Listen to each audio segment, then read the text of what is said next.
Oh well.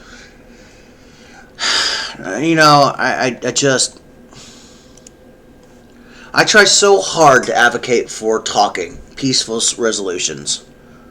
I don't take this presidency. I don't take this presidency lightly.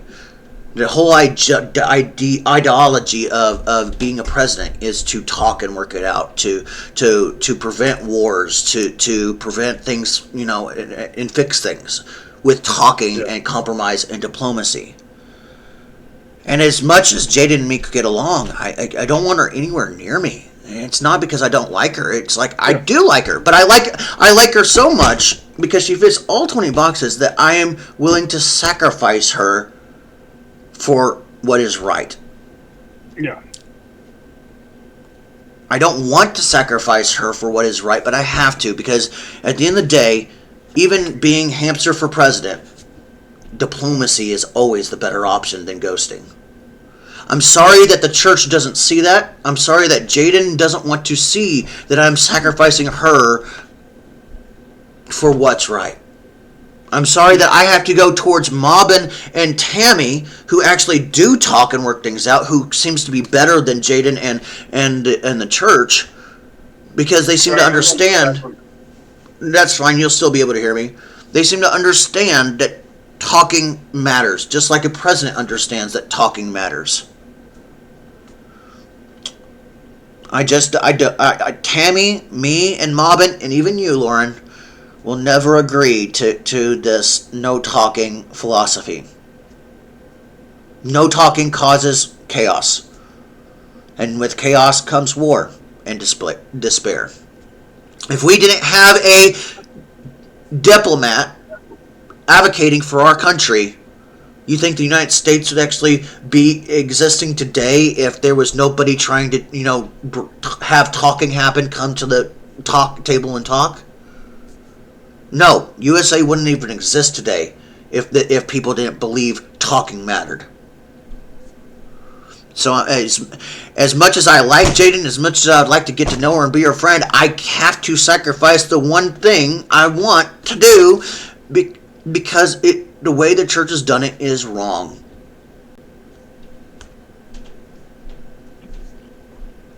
I will never, as much as being her friend and getting to know her would mean a lot to me. And even going back to the Columbia Church of Christ to do so would mean a lot to me.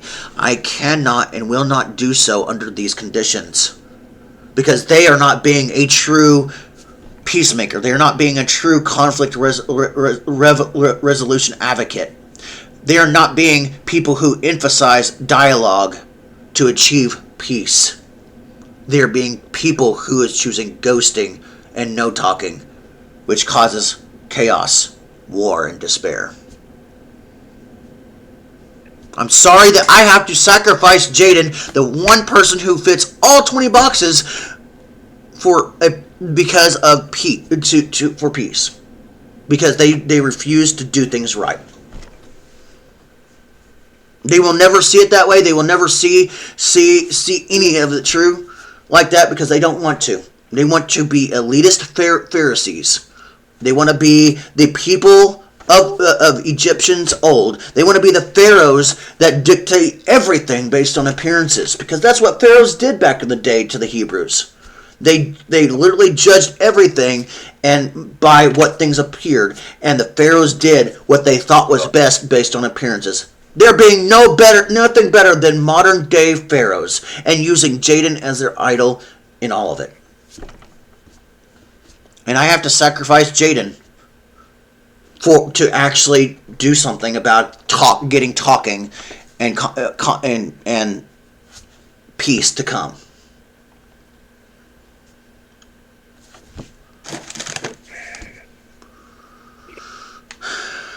It's just sad, But the way I look at it, because of her refusal to talk, because of the church's refusal to talk, I've gained 2 women. One I've known for a long time, and one I just recently got to know even closer, that do know how to talk. You see, God Since the Columbia Church of Christ and Jaden refused to talk, God gave me a second girl, other than Mobbin, that I was already talking to and really close to, a second girl who actually understands the value of talking. I'm pretty sure Jaden does too. She's just got to be willing to look past the appearances and do so. But that also requires defying my uncle and defying the Columbia Church of Christ too, which she doesn't want to do. And I understand why she doesn't want to do it, because by doing so, they would call her out as being unchristian. She doesn't deserve that any more than I do. I mean, come on. Yes. Am I unhappy that no talking has happened? Do I like her enough to keep her away and protect Jaden from all of this because they have chosen ghosting methods and they truly believe I'm romanticizing and obsessing out over her because I want to have peace? I want to talk things out. That's fine. Let them believe what they want, and I will literally do everything in my power to make sure that Jaden never talks to me because they have chosen ghosting over peace. While they see obsessing and romanticizing, I see a girl that should have never been involved in this in the first place that needs protected. While I go towards Mobbin and Tammy, who actually do talk. Jaden is the farthest from anybody I want to be friends with or even talk to right now. I'm sure as hell, if there were, believe it or not, because I don't talk about Mobbin or Tammy, but Mobbin most of all, if I was truly a romanticizing and obsessing guy, if I was truly the guy they think I am based on this whole bullshit, if there was a girl I'd be romanticizing and obsessing about, if I was that type of guy, it would sure as hell wouldn't be Jaden. It would be Mobbin. Because I've known Mobbin far longer and been friends with Mobbin for far longer, you know? Why on earth would I... If there was a girl... Lauren, you've known me long enough. Have I ever been the romanticizing, obsessing guy over a girl ever? Like their one-way belief says it? The only girl I knew that you had anything to do with, you had just broken up with Tiffany when I met you. Mm-hmm. And I got hurt really, really badly because of that. You were there for my really dark days. Something that the Columbia Church of Christ wasn't there for. You know the whole mind thing in the first Assassin's Creed game ever made? Nope. Alright, well, in the first Assassin's Creed game ever made, you basically are playing a character that goes into a mind machine because there are doctors trying to figure out your ancestral history. Apparently your ancestral history has a history of being part of this, Assassin's Guild thing. That's how it all started, with this memory machine. There are some days I wish I had such memory machine. Yep. I wish I could literally just put myself in that machine, attached to a TV, and literally have that entire 10 years up until Jaden came into the world, including after I been friends with Mobbin for like 5 years prior, or whatever. I think if they saw the pain, the despair, the struggle I went through, everything, I think they would actually be more willing to talk. They wouldn't actually call me as sinful as they think I am currently. They wouldn't believe I am romanticizing and obsessing over anything if they actually saw what I went through for 10 years. You only saw what happened after I broke up with Tiffany. And you know what you saw, Lauren. It was pretty darn dark, was it not? Yeah. And compared to when you first started working with me and now, what do you think I am now? Compared to then, when you first started working with me after Tiffany.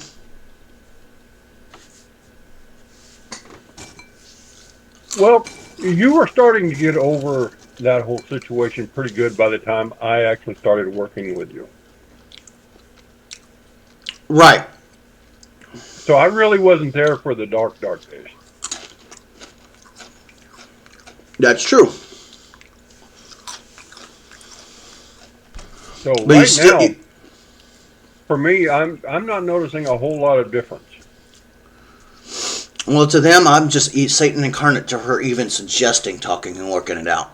I'm sorry that I want to be a peacemaker, a conflict resolution advocate who emphasizes dialogue as a key to achieving peace. And the church emphasizes ghosting because they don't want to deal with it. They don't know how is the main It's thing. not it's not that they don't know how. They're using that as an excuse just to not deal with it. Well, they don't know how, so they don't think there is a way. Oh, there is a way. You just do it and you learn. They just don't want to do it and learn. I'm not saying there isn't. I'm saying that's what they think. I know.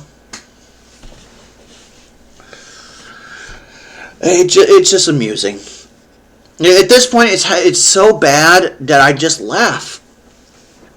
And, at times like now, it's like I smile when I say that, but at the same time, it depresses me because I've always believed in peace. I've always believed in talking and working it out. And to see my own uncle fail to talk, to work it out. See people who called me friend, like Sean and Daryl, Tracy, John, Daniel, Reese, Jace, Jason, even Caitlin, Trinity. See all of them call me friend, Lauren, and be the people they are that advocates for talking and working it out. And they choose ghosting because they don't know how to handle it.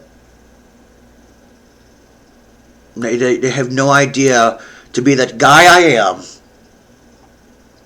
that chooses that. I mean, come on, if I really didn't believe in peace and working it out and talking it out, do you really think I'd be trying to run for presidency? I mean, come on, nobody that believes in peace and talking work it out really runs for presidency. People who really are goal-oriented, people who actually strive for their dreams instead of becoming stagnant, people who value talking and communication, those are the people that go on to do greater and bigger things like presidency. It's why they go for those goals, those dreams, It's why we gravitate to people who do talk, like Mobbin and Tammy and you. Nobody wants to be surrounded by anybody that doesn't talk. So naturally, because I don't say much on you or Mobbin or Tammy, I must not like them. I must not be romanticizing. I must not be obsessive about them because I'm not talking about them as much. But because I am talking about Jaden in the church, I must be romanticizing, obsessing about them. And that's just their mentality because they only believe in one-way solutions, The way you singular-minded do it is ways. completely backwards to what everybody else does. Well, but that's the thing. I may do it differently than everybody else does, but I'm not the only autistic person that does it this way.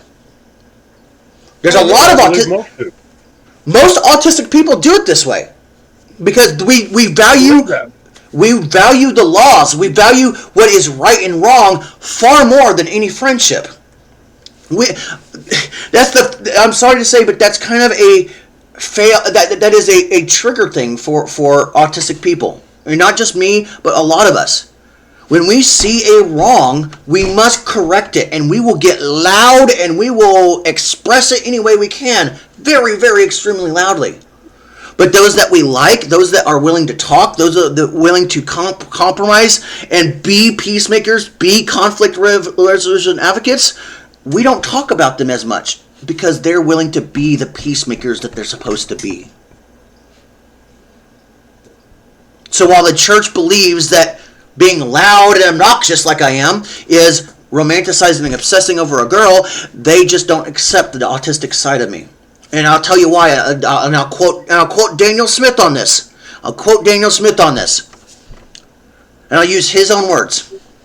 Curtis, it is very hard for me to see you as disabled because you don't have any physical disability. Well, you don't. You're correct. I don't. But whether or not it's a physical disability, or whether or not it's me with a hidden disability, or even other autistic people that you can physically see have a disability, all autism has one failure. In a way, we are self-destructive, but not self-destructive, because we value what is right and wrong above all else. And those of us that believe in God, like me, we will put God above that, yes. But we tend to destroy friendships with people who don't talk and work it out, because we see them as a threat to not just, as us as a disability, but also other disabled people. If they're not willing to talk and work things out based on appearances with one disabled person, the one they're interacting with, then for an autistic person of any gender, guy, girl, young, old, that's very triggering for us. We will go out of our way to destroy any friendships of anybody who choose no talking. And we will be loud about it, too, to sound our displeasure. While people like you, Mobbin, and Tammy are the ones that us autistic people never talk about hardly at all. Or if we do talk about it, it's very minimal. Because we don't see you as a threat to disabled people. We see you as people willing to work it out, willing to talk, willing to compromise. So there is no reason to be loud and obnoxious when it comes to that. Yeah. So in the church's eyes, you're right. They think they don't like it because they don't see it that way. And they don't want to see it that way. They believe in one single way, one single mindedness, and that's the way they want it, and they do not want to change because of it. And Jaden has to suffer the consequences out of all this because of a church's mindset that it's only got to be one way. Well, that's the way she was raised. That's the way she was taught. That's the way she is still being taught. Yeah, and it's wrong when it comes to with autism. Yep. You know what the ironically funny part about this? I know she has a psychology degree, okay? I know she has a psychology degree. And I don't know if that involves kids or adults, but it doesn't really matter. She's the one person that should actually know the difference between autism and other people and how autistic people think.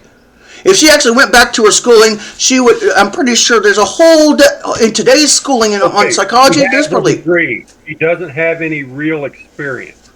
It doesn't matter. Even in college and colleges today, when doing psychology, they actually put courses, a whole structure in there on autism. All right, it may not be everything involving autism, but they do put the basic core principles of autism, of talking and working it out. If she actually went back to her... I don't remember anything about autism when I had my psychology course. Well, again, you're also 54? Things have happened since you went to school. That was only like 20 years ago. Yeah, and Jaden just got her psychology degree like 2 or 3 years ago. Oh, yeah, and then big difference in that.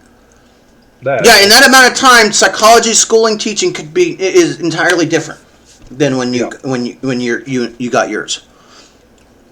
But it's sad to see a girl. She has a psychology degree, so she would have taken a lot more classes than I did.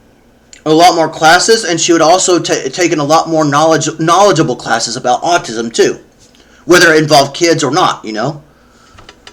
Which means if she actually leaned on her psychology degree more and trusted her psychology degree, even she could see that talking, when it comes to autism, is better than not, because an autistic person views no talking as the enemy. Well, depends on what branch of psychology. If she's not going into the one that actually deals with autism, she may not have had all that much on autism. She may not have had all... She would have had some.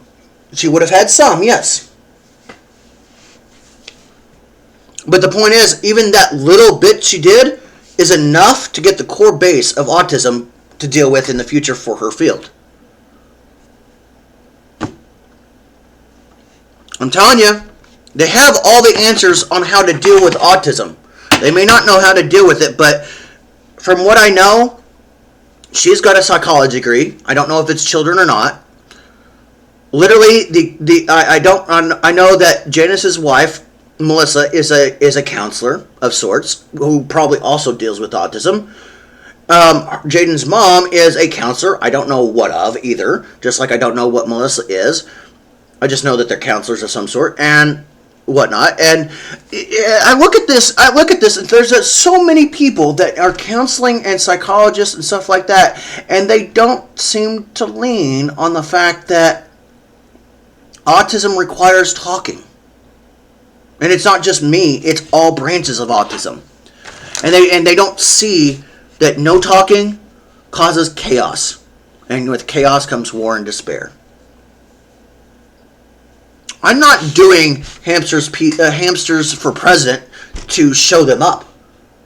I'm not trying to tell them to come talk to me and work things out because I'm romanticizing and obsessing about Jaden. No, I'm trying to do that because I believe the philosophy of many peacekeepers and conflict resolution advocates who emphasize dialogue as a key to achieving peace. I am sorry that the Columbia Church of Christ wants to use Jaden as their whole philosophy and their whole ideology to not talk, to not sit down and talk like a true peacekeeper or a true conflict resolution advocate would. It has nothing to do with they don't know how to. It has the fact that they refuse to. And that's a clear difference, Lauren. You know that as well as I do. Oh, And since they're religious, you know as well as I do, they're refusing to talk and be the peacekeepers they claim they are. You know how well God views that in the Bible. And somehow that makes me wrong. That makes me wrong to want to be a peacekeeper and a conflict resolution advocate. they don't think that's what you're trying to do. They don't think that's what I'm trying to do. You're absolutely right. That's what it boils down. They do not trust me, they do not believe me, and they don't want to. If they actually wanted to trust me, if they actually wanted to believe me, they would be talking. I mean, my own uncle stands in my apartment and says they don't have a problem with me. They don't have a problem with me, and everything. But yet, come on, what's the number one definition of ghosting somebody? It means you have a problem with them, and you just refuse to deal with it. It means you have a problem with that person if you are ghosting them. My uncle doesn't have a right to sit there or stand there and say that he supports ghosting, but then say that nobody has an issue with me. You know how contradictory and stupid and hypocritical that is? Oh, yeah. My uncle is not a peacekeeper. He is not a conflict resolution advocate who emphasizes dialogue as a key to achieving peace. He refuses to do what's necessary to achieve peace through dialogue. And it makes me a criminal to even want to even suggest such an atrocity, apparently, even though it's not an atrocity. But to the church, I don't mean it in a pure intent. It's all about Jaden when it comes to them. And the more they use her name, the more I'm just thinking about Mobbin and Tammy. The people who actually do see it just like you and me do, Lauren. I'm not saying that I wouldn't ever talk to Jaden. I'm not saying I wouldn't ever go back to the church. But right now, they are choosing to not be the peacemakers and conflict resolution advocates because they want to use a girl as their idol to not do so. I am choosing to try to talk things out and work things out in a peaceful way. I'm trying to be the peacemaker and conflict resolution advocate who emphasizes dialogue as a key to achieving peace. I make videos and video stating this, Lauren. I make video after video stating this. And even though I'm trying to be the peacekeeper and conflict resolutionist out of this, they don't even want to see it. If I didn't believe in talking, working it out, if I didn't believe in being a peacemaker and conflict resolution advocate who emphasizes dialogue and key to achieving peace, you think I'd be running for president? Do I stand a chance in hell to be president? Probably not. But that's not the point, now is it? The point is, you can't just let something based on appearances stop you. You don't achieve your dreams by looking at the appearances and saying, well, I'm just outmatched and never going to happen. No. The way I see it, if I don't win the 2028 presidential election, I got 4 more years to make it better. If I don't win that one, I got 4 more years to make it better. Eventually, I will succeed. Because I don't give up because appearances say it's impossible. Right now, if I was to believe like my uncle in that Columbia Church of Christ, if I believed like they do, there was no chance in hell I would ever put my hat in for the 2028 elections. But because this America is founded on the principle of anybody can be anything, true equality, and I fit as of this year, and even when my birthday comes to May, I'll be 1 to 2 years old enough to actually be president, because literally the president can be 35 at maximum to be president. Minimum, but yeah. Minimum, yeah. The point is, I'm old enough to be president. And even though I have my... When I told you what the minimum age was, you were surprised because you didn't know what it was. I didn't. I knew I was around the age that I could. I just didn't know the actual number, Yeah. The point of the matter is, if I was like the Columbia Church of Christ and my uncle, look at it. They won't even run for president. They won't even put their hat into it because they believe it's impossible based on appearances. I look at running for president as an opportunity to change things. I'm going to say the biggest obstacle I think you're going to have is money. Oh, but that's the thing. You're thinking like my uncle and my my uncle in the church does. Not everything requires money. Put it this way, Lauren. To actually put your hat in the ring, you do have to have a certain amount of support, and it's a pretty hefty amount. Maybe so, but you forget one thing, Lauren. I didn't say it's going to be impossible. I just said that's going to be your biggest obstacle. But I wasn't going to the impossible or big or whatnot in this case. You forget. You remember what I told you yesterday? I already had a second member of the Hamster Party. Even though it's not an official party, I had a second member. I'm now up to 4 people in less than 24 hours. Okay. Well, and you've got 4 years. And I got 4 years to build up the support and the money. Yeah. Like I said, what I'm saying is that's going to be your biggest obstacle.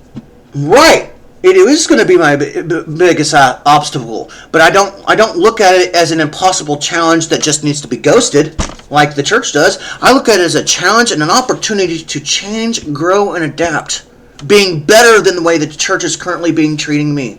Because I look at all this crap and I just it's wrong. It's just wrong, and disability advocacy needs to be a priority. What better way to support disability rights than being the head honcho of the country?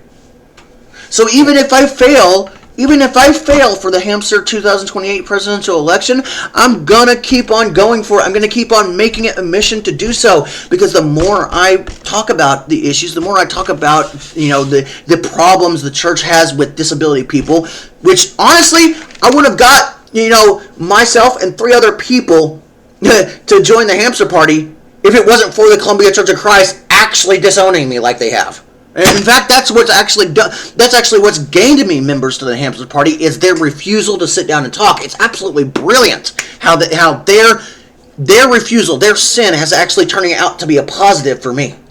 It's great. Yeah. But the point of the matter is, whether I win or lose getting to the election in 2028 doesn't matter. Because the more I do that, the more I go on, the more I build up that support, the more I build up that money, the more this becomes reality. Because unlike the church that views it as an impossible task and just needs to be ghosted and not thought of, I view it as an opportunity to grow, change, and adapt. To be different. I mean, I'm already different, Lauren. Definitely going to be different. Well, yeah. I mean, think about it. First ever autistic guy or girl in presidency. That says a name in itself. If that isn't the ultimate stance on difference and equality, I don't know what is. So while my uncle in this church believes no talking and ghosting is a solution, I am choosing to actually go for the actual main thing of it all. Going for the presidency, the main slot, the head honcho of it all, to actually emphasize this peace and equality. Not just setting a new standard in politics, but a new standard of growing and adapting. Going from nobody to someone. You know, Starting out with your own part. The money is going to be your biggest obstacle, obviously. I know. Believe it or not, I'm already working towards a letter for Trump right now. Right, since he's in. I was watching the inauguration a lot yesterday, as you know. Do you realize he's actually going to not just enforce equality? He's gonna make the country entirely colorblind, so there will be no racism at all. It's very great. But at the same time, he also specifically said he will not let churches get away with treating with discrimination, including with people with disabilities. Okay. He's even going to literally attack the church for the same reasons the Columbia Church of Christ is doing things to me. It's fantastic. This is actually turning out at this point, I think Trump may actually be watching my stuff, seeing that I'm trying to, this autistic guy having the most goofiest, wacky name, taking it very serious because he wants things to change. That has no voter's card. In order for Trump to say that about the churches, he has to be keeping track of everything that's going on with me in the Columbia Church of Christ. I don't think he would have specifically mentioned that if he wasn't seeing it. Well, do you? Now, as far as you specifically, maybe not. But obviously, he saw something somewhere. He's obviously saw something somewhere, and he's obviously seen that I'm not the only autistic person being discriminated by a church. Yeah. The churches will never admit it, which is why all of us are suffering autistically against the church system. So even if he's not paying attention to mine, he's clearly paying attention. And I think he did it. I think it was mine that he saw. Because technically, in all of this, I did tag the White House and I did tag Trump in several of my TikTok posts. That case, yeah, he has seen it. He has seen it and he's probably keeping track of things. I have no idea. Well, somebody for him, yeah. But the thing is, since I tagged the White House and Trump on this, somebody is keeping track and reporting to him, I think. Because I do not think he would have mentioned anything about making churches also colorblind to disabilities the way he did if he didn't see my posts and see what I'm going through. And see, and since one of those videos actually showed a lot of other people from other backgrounds of other versions of Christianities actually exposing a Reddit page with all these other people also suffering with disabilities, I don't think Trump ever would have mentioned that in his inauguration at all if he didn't see my post and see that Reddit page that I had made in a video. That's possible. Yeah. I mean, come on. For a Trump like that, for a guy like Trump who actually wants change, not just for America, but the world, but mostly America, honestly, I've never seen any president be on equality any more than Trump. Like, even Trump's first campaign, he wasn't as much about equality.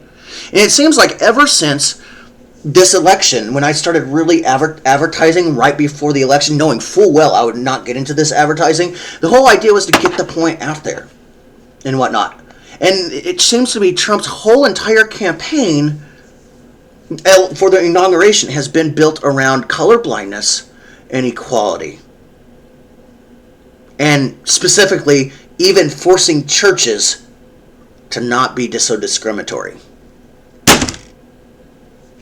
Come on, you can't say I'm already. In some way, I haven't already inspired change, and clearly, I've already got 3 more members other than myself for the hamster party. I'm clearly doing something right by choosing talking and working it out, while the church and the church's ghosting methods has been my gain.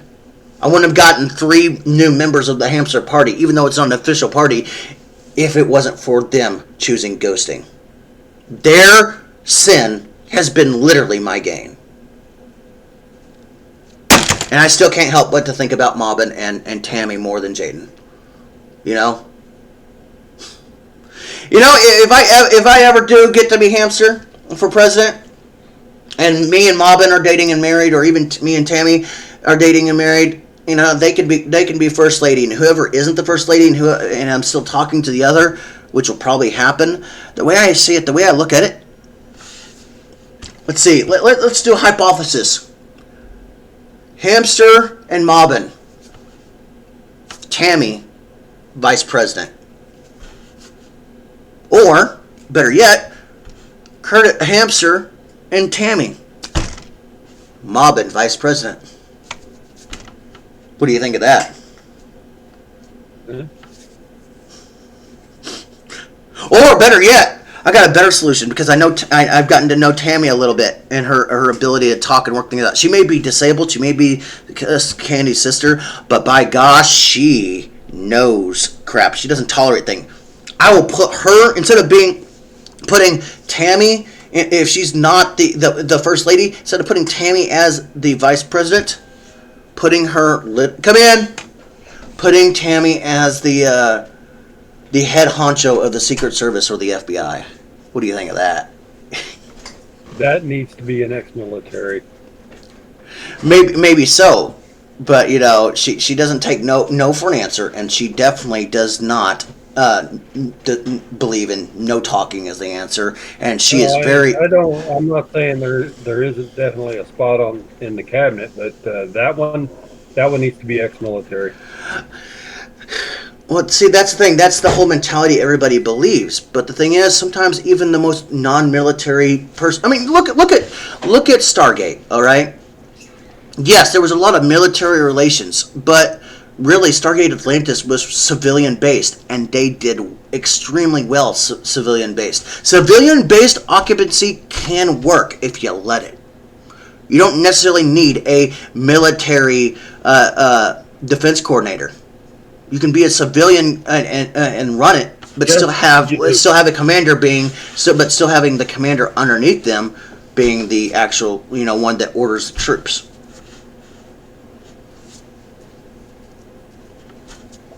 That's something we're going to just disagree on. Oh, but the actual United States Constitution does not necessarily say a military official has to be there. That's the thing. The Constitution doesn't actually say it has to be there, but we believe it's necessary based on what we have seen and what we grew up to believe. But the Constitution itself doesn't actually say it. On and all the other nations in the world and all the other espionage and all the other crap, that needs to be ex-military. Right. I'm not saying it's not. I'm saying that in the United States Constitution, it's not actually labeled as a requirement to be that way. No, it's not. Because that actually wasn't a position when the Constitution was written. Yeah, and honestly, in our own politics, if we would believed in the normal way of doing things, Elon Musk wouldn't be, head of financial department. We would be putting somebody a lot more older and younger in that position. So trust me, Trump is already changing things. Okay, older and younger? How's that possible? Or sorry, older and more in dealt with the stuff. My apologies. Somebody who's dealt with it longer, basically. The point is, there, just by putting Elon Musk, a civilian technically, in that position, already is changing the game. What position does he have?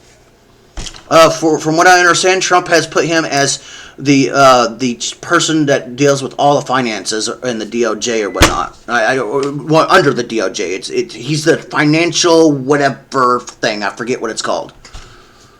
Basically, Okay, he's the so guy. he's He's the guy. money. He's a money He, man. he's the main chief treasurer. We'll put it as that because I don't Okay, so remember he's the a actual money man. title. He's dealing with what he knows, money. Right, but the thing is, most presidents put somebody older than him into position like that. Somebody who's been doing it a lot longer than he has. By putting Yeah, Elon Musk in that position, by Trump putting got somebody who was successful at it.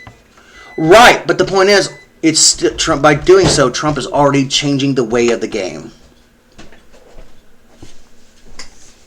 And That's the how point. old do you think Elon Musk is? Definitely not in his 60s. No, he's not in his 60s.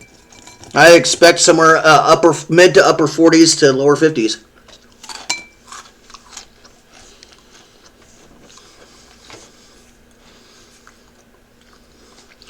All right, He's Avery's the same age here. I am. Fair enough. Lower 50s, I was right. Yeah. Well, I'm older than him by a few months. Fair enough. So yeah, he's in his 50s. Gotcha. All right, I'm going to go. My staff's here. And I'm going to talk to him about a few things and whatnot. All right. The point is, I will always choose talking and believe in talking over this ghosting attitude. Because because without talking, there will be no peace. Without peace, there will be chaos. And with chaos comes war and despair.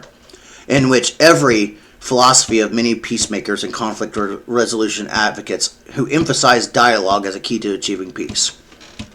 So I will never understand why a church who preaches talking can't follow the same policy as a true peacemaker and a true conflict resolution advocate. Just because of a girl. Makes no sense to me. Anyways, I'll talk to you later. But The Curtis hamster left. What's up? Nothing much. We need to work on the volunteer work. Remember how you said you'd be more than willing to do it with me, not just be there, but do it with me? The food bank? Yeah. Not food bank, food bank market, the one I go to. Yeah, okay. Remember how we could do the double shift and you'd be fine. Because you said you'd be more than happy to do it with me because you would not want to sit there for the whole time I was doing it. Yeah. But the thing is, I've already talked to Ebony. She's okay with it, but we're going to have to work it out because they only do training on Fridays. Okay. So Ebony said for that week we do to the training, we would have to shift one of the 2 days to a Friday to make that happen. Okay. There will be some overlap. I'm going to have to call every time I set up the schedule. I'm going to have to call the coordinator for the food bank stuff. I believe it's Samantha Crape, I think it is, or something like that. I don't know. I'll have to get the name again. I think it's Samantha somebody. The point is, I'm going to have to actually get a hold of them, and the reason why I say that is because the scheduling, the way I want to do it is early morning to help set up before 10 o'clock, and then be there till like 12 or 1 o'clock. So it's a double shift scenario. And we would only be going like once, maybe twice a month. Okay. Okay? And then, because it's a double shift and all. And but the problem is it overlaps by 1 hour for both shifts. And they had no problem in accommodating that. So I'm pretty sure it'll be fine. We just got to work. Today, what we need to do is work on getting that set up for volunteer work. I also know that I have the maximum benefit for hours, so I've talked to Fauzia. And apparently, I can have, at minimum, there's a little bit extra going on, apparently 3 8-hour days total a week right now. Okay. So me and Fauzia is going to talk to Ebony come the case plan, not this Thursday, but next Thursday. After, so did Ebony get a hold of you on that schedule? No. She hasn't. So I did see her yesterday, but no, she didn't. all right, so She also had like she 7 different things. she got me. She got a hold of me this morning and told me that because next Thursday is Food Bank Market Day, Yeah. you'll be coming in at 8:30 to take me to that on it. It's leaving at 1, but instead of actually leaving here at 1, you'll be clocking out at 1 and taking me to the day hab. Okay. So the actual meeting doesn't start till 2. So Ebony is going to take me to the case plan meeting, and then take me home. Okay. Yeah. So at 1, yeah. So I saw that in my schedule. I just figured that's what it was. Right. She didn't talk to me about So it. so you won't actually be at the case plan meeting for this, but it's going to be brought up by me and the case plan and the case manager. To try to see if we can use some more of my hours. According to the latest result, I've only used about 30,000 hours, and I still have like 60,000 hours left over on my plan that I haven't even used for this case plan. Okay. So I'm gonna, if you're willing, I can try to do 8-hour shift days, and then on top of that, also add in a third day on top of that if you're willing. Yeah. But I'd have to work it out with you and your schedule and what day you prefer for that third day. Doesn't really make a difference to me. Now, honestly, you and me can make all the planning all that we want, but Ebony still has the final say because, Yeah, she's you the know. one who dictates what. Well, it's not just that. It's like not just her as a staffing company owner, but a lot of staffing companies don't have very many staff. So, Yeah. I mean, have the hours. I mean, we may discuss this, but at the end of the day, Ebony has to put you where you're needed. Yeah. You know, and that's the way it's gonna have to be. I'm gonna have to accept that. We also need to discuss February 26th, the disability advocacy in Jeff City. I don't. We also need to look at that and actually plan for that as well. Right now, Ebony says she might have to. That she might have to take me to that. But the thing is, that's probably going to be an all-day thing, longer than 6 hours, longer than 8 hours. So honestly, if she doesn't go and take me, you'd be my only other option. Okay, you said. And I'd rather you take me than her, not because I don't get me wrong, I enjoy Ebony's company, but she's got a whole entire business to run. She has no time to go to one of these events all day long. February 26th is on Wednesday, correct? I believe so, yeah. So I just looked up. That's fine with me. Like I said, that's a Ebony kind of question. She has to. Trust me. Does the scheduling. I'm fine with it though. I know you're fine with it. The point is, it's between the volunteering work that we're setting up, and then that, and then everything that's going on. Apparently, so I talked to the advocacy program, like I told you, and even though I turned the text messages into the advocacy program and the caseworker, I wasn't counting on the advocacy program to turn it into the state. All right, that's not what I was thinking. You know, I was thinking having the caseworker turn it into the state, but she said no to that. So when she said no to that, I didn't think the advocacy program did it. Sunday, my uncle comes, takes me out to lunch, and he's quitting. He's giving up because apparently I reported him to the state. And I don't remember calling DFS. I don't remember emailing DFS. I don't remember getting a hold of DFS because DFS is the real state. Advocacy program is not. Advocacy program is a lawyer. They may get paid by the state. It does not make them a state program. They just get paid by the state to fight for disability rights. Yeah. So what exactly was done? Apparently, the state was called on my uncle, and I know my caseworker to do it. And what comes of that? Apparently now I get my own guardianship, not the way I wanted it. Yeah. But see, to my uncle, that doesn't matter here. Because even though I never actually called DFS on him, I did talk to the advocacy program. And even though the advocacy program is not a state-operated program like DFS, they're still paid by the state. And to my uncle, that doesn't matter. Even though I didn't actually technically call the state directly, I am responsible by association. So now apparently that association, even though I didn't call DFS, has my uncle just giving up. Is he mad? Oh, he's pissed. I can tell he's pissed. My own grandmother's pissed too, from what I understand. I'm officially the black sheep of the family. Because I never did actually call the state. Never contacted the state. Yeah. The only two people I contacted was my caseworker and the advocacy program, which I didn't count on the advocacy program to report it to the state. They can, but They can, but I wasn't counting on that. yeah, they probably did. But they probably I did. would assume. But because my uncle says I called the state on him, since the only two people I actually contacted involving any governmental programs was the advocacy program, which is not DFS, Yeah. and then also my caseworker. I contacted the caseworker to do that, yes, but I did not contact the advocacy program to do that. But I could see the advocacy program doing so. You know, Yeah. that was not the intention of the advocacy program, but I could see the advocacy program doing that. But that doesn't matter because according to appearances, I am guilty of calling the state on my uncle.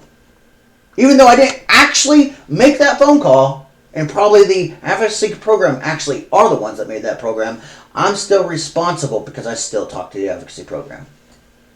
Just by association. So, what comes of this? Definitely not how I wanted to get my guardianship, that's for sure. But you are getting it, I guess. Well, since my uncle has quit, absolutely. What do you mean by quit? He's essentially threw up his hands and given up. He's a quitter. Did he say that he's just giving it all to you?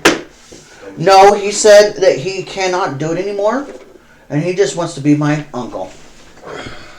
That's essentially quitting. You know it as well as I do. That's essentially quitting. I won't say it's quitting. Oh, it is. I would say that- It is because he truly believes I called DFS on him. But I didn't. True, but I also feel like he feels like you're also able to do it yourself.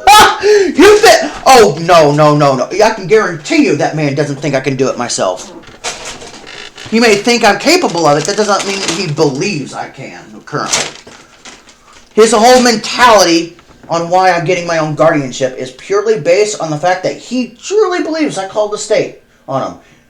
Even though the advocacy program is not the state. They may get paid by the state, but they're not the state. So they would have to be the ones that called. They would have had to be the ones to call.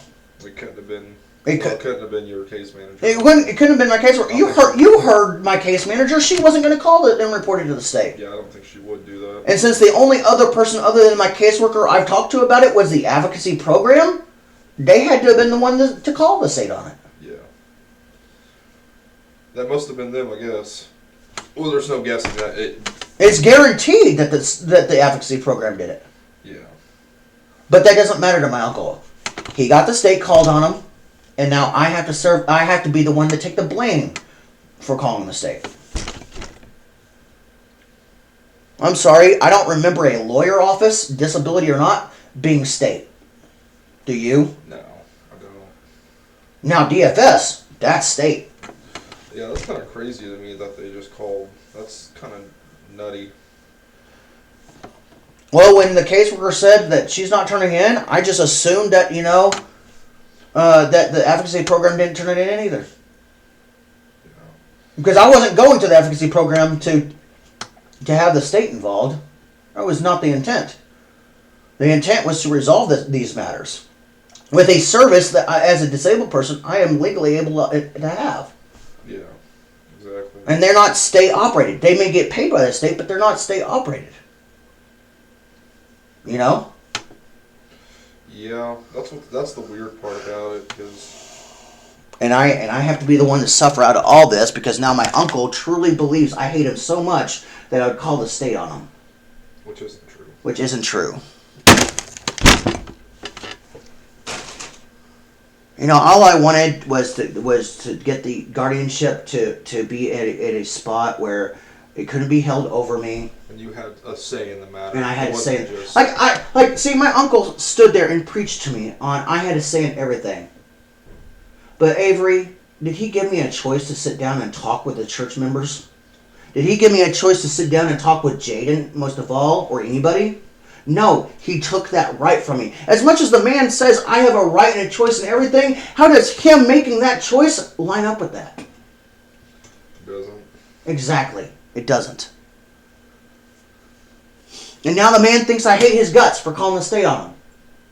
But the thing is, I never called DFS. Well, so I may have talked to a lawyer office that disability people have, but there's still a lawyer office to fight for disability people. They're not state. They may get paid by the state. That does not mean they're state. yeah, unfortunately, the problem is they're obligated to report any. Well, yeah, so is the case manager. So I wasn't expecting the advocacy program to report anything.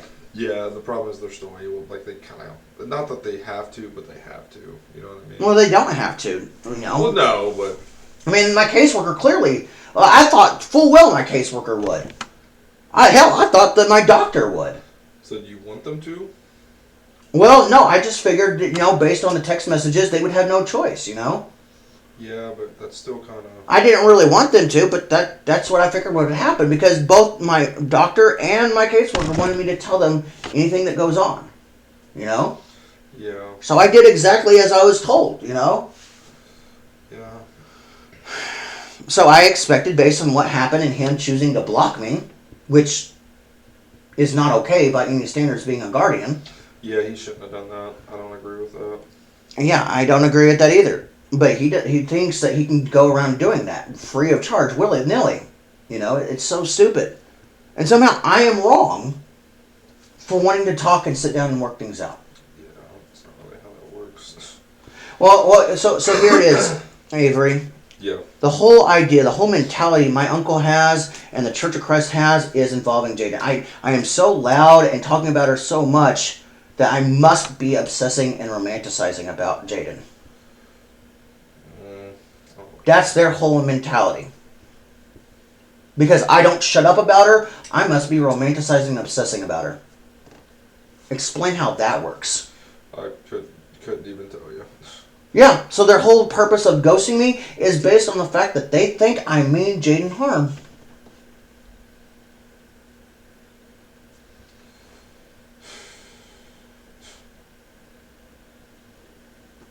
I honestly have no words for that. I know. The people I do like, I barely talk about. Because they know how to talk and work things out. Yeah. And I'm not the only autistic person that thinks this way. Their whole mentality... You know what? I'm never going to feel bad. I'm never going to regret anything involving Jaden or even the Columbia Church of Christ. Except for one thing. If Jaden's actually autistic like I am. If the whole entire reason why she fits all 20 boxes is because she's autistic, I will regret this. But based on everything, I don't think she does. There's certain qualities that could signify that, yes. But I don't think she actually does.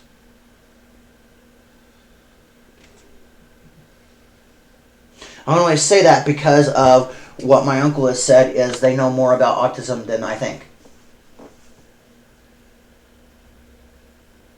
But that could be one of like 100 people in that church. Yeah.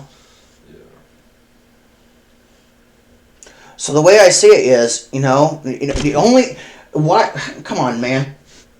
Why would you want to have any interest or be around a girl who everyone thinks you mean harm to and has ghosted you because of that girl and chose to use that girl as their idol in everything? Or would you gravitate to women like Maubin or Tammy, who I barely talk about, because they are people who know how to talk. They know how to get along and communicate. Who would you gravitate to more? The people who are ghosting you or the people who talk to you? People who talk to you. Thank you! And you don't even have a disability, right? No. See, and you say you're religious. Do you go to church often? No, because I typically work. That's my. But if you weren't working, you probably would. I would go, yeah. Gotcha. The point is you don't go in church because you're at work, but you still understand disabilities far better than that church. Yeah, I mean, yeah. You mean you work with disabilities. Yeah. And you know very well that I'm not the only autistic person being excluded from churches. You know I'm not the only autistic person that thinks this way. We, as an autistic person, we don't talk about those that actually don't mean us harm. We view harm to a disabled person, autistic or not, by the way they talk to us. If they choose ghosting, they are evil to us. And we will destroy any friendships when that happens. That does not just apply to me, that applies to pretty much every autistic variation there is. We view no talking and no communication and no working out as harmful. And if it's not every single autism, it's a majority of us. Yeah. It's fair. The point is that no talking is more harmful. As the saying goes, without talking things out, there will be no peace. Without peace, there will be chaos. With chaos comes war and despair, which is the philosophy of many peacekeepers and conflict resolution advocates who emphasize dialogue as a key to achieving peace. I am trying to emphasize dialogue so much that the Columbia Church of Christ just wants to use Jaden as an idol and an excuse to not talk. Because to them, me talking about Jaden and the church must only mean I am romanticizing and obsessing about her. And all the while they're making the accusation and refusing to talk, I can't help but to think about Marvin and Tammy. The people who are not religious, or is religious but don't go to church, who have a disability and who is Latina, who is about the same age as Jaden, who seems to have a better grasp on actually being a peacekeeper and a conflict resolution advocate than the bloody church and Jaden. When people that don't go to the churches have a better grasp on being peacekeepers and resolution advocates than those that go to church, come on, man, that's pretty bad when you think about it. Yeah. The church preaches talking, but when it comes down to it, when it comes to with autism, not just me, but every other autistic person out there almost, they choose not to be peacekeepers and conflict resolution advocates like they preach. If they did, they wouldn't be ghosting me right now, would they? No, they wouldn't. And they wouldn't be using Jaden as an excuse to talk, now would they? No. Exactly. I'm glad that you and about 16 other people agree with that. Because the Columbia Church of Christ and my uncle doesn't. And now it's gotten so bad that apparently I called DFS on my uncle, even though I didn't actually call DFS. It's guaranteed because I talked to the advocacy program that they're the ones that reported it to the state actually. I never actually called DFS, and they're the real state.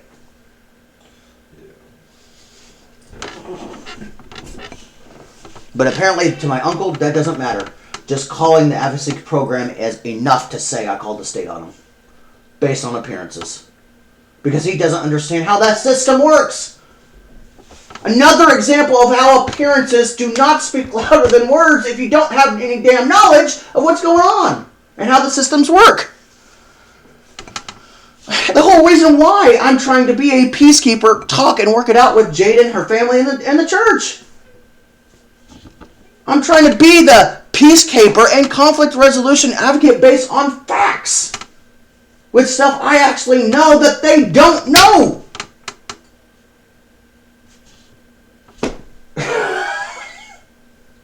And they don't want to talk based on appearances. And I can't, every time they use Jaden as the excuse, I can't help but to think about Marvin and Tammy. and how they seem to be better than Jaden. They seem to be better than the church, and they don't even go to church themselves. It's amazing that two people who are about Jaden's age do not go to church and may or may not believe in religion, but stay home anyways because of it. Are two people who are better than a girl that goes to church and the church itself that the girl goes to. Non-churchy people seem to be doing it better, in my life anyways. And I include you only because you work all the time. Yeah. I include Lauren because he really doesn't have the gas money to go do so. Summer is religious, but he doesn't go to church. Candy's the same way. You know, I'm surrounded by people that know the Bible, who understand talking and being a peacekeeper matter. And they don't go to church. It's funny that everyone I know either works and can't go to church or just doesn't go to church but still has religion, does it better than a church that preaches talking. When it comes down to that base, that's pretty damn sad when you think about it. 11:15, so that means 4:15, correct? 11:45. Today? About the time right now? No, I'm talking about when you started and when you end. 11:15. So 4:15 will be when you end. Mm-hmm. All right. And that means it's 11:46 now. So we better get started. I'll get off my hi-hat pedestal for now. You want to go to Wally Mart? No, not today. We're gonna stay in. It's only a -1 degrees though. You kidding? It doesn't feel like a -1 in here. Feel this apartment. Does it feel like -1 in here? Take a step outside. Let me know how you feel then. Yeah, let's not. It was -7 when I woke up this morning. How about you just stay with your -7? I'll stay in here. Just saying. You know I keep my house at 62 degrees. Fair enough. I keep it 68. All right. That's what I keep it at in the winter. I mean, summer. Sorry, summertime. If I do get too cold, I got a Snuggie. And guess what? This is not just a Snuggie. I can put this sucker on. I can bring out my Zoom box on my TV and watch TV from my couch. I got pockets for my remotes. That's funny.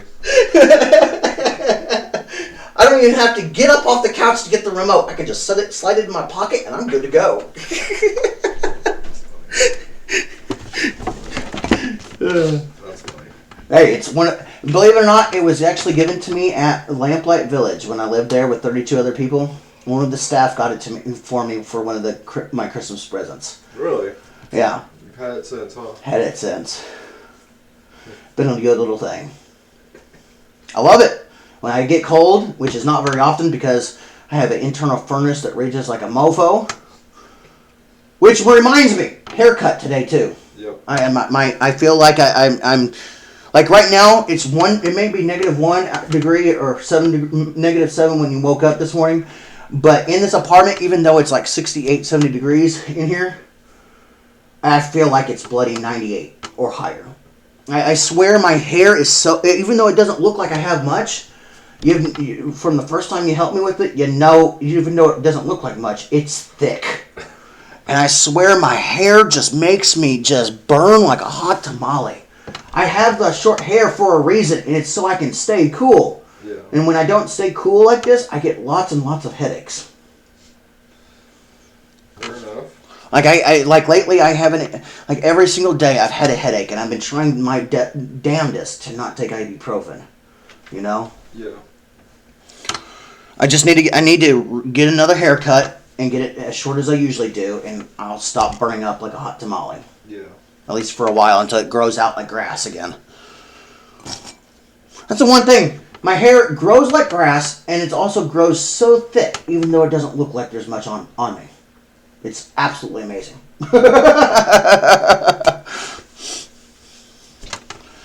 So that's the plan. Volunteer work, haircut. If we can, we need to fix my computer system speakers because there's like I have to use the Echo Dot. There's something a little wonky with it. And then also, I know I said another thing. What was the other thing? Haircut, volunteer work. You got me sidetracked with my Snuggie, dude. I don't remember. That's a good question.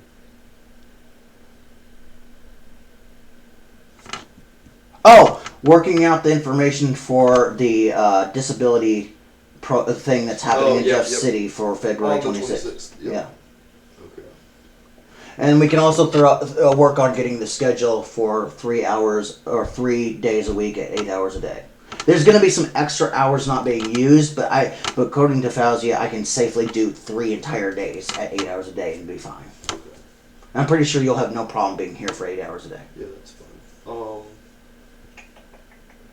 But again, it'll all depend on editing. We can work out the plan for it, as well as work out the plan for the food bank and stuff, and we just got to get back to editing and work it out for the food bank and the February 26th deal. Yeah. Honestly, I would really love it if Daniel Smith, hell, if even if Jaden talked to me, maybe me and Jaden could go to the thing February 26th, But the thing is, I don't think anybody is ever going to want to talk to me now, so I keep on wanting to talk and work it out, but nobody really wants to, I seem to be the only one advocating for peace and conflict resolution, to emphasize dialogue matters more than silence. I'm sorry that the Columbia Church of Christ wants to choose chaos, war, and despair for silence. But yeah. Anyways, what do you want first? What do I want first? What do you think would be best to handle these 5 different tasks today in the 6 hours we got? First thing we're going to do is we're going to look up the information for... Which one? What you call it? The 26th. February 26th. All right. Let's start there then.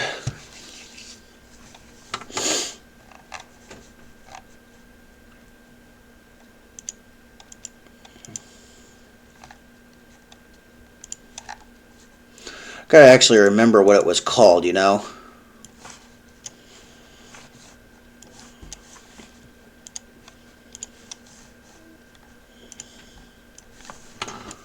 Oh. Actually, here, I got a better idea. I have it on my business profile. So Facebook. Switch to my business profile.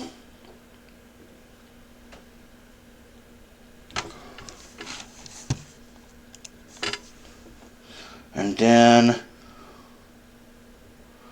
scroll down here, we have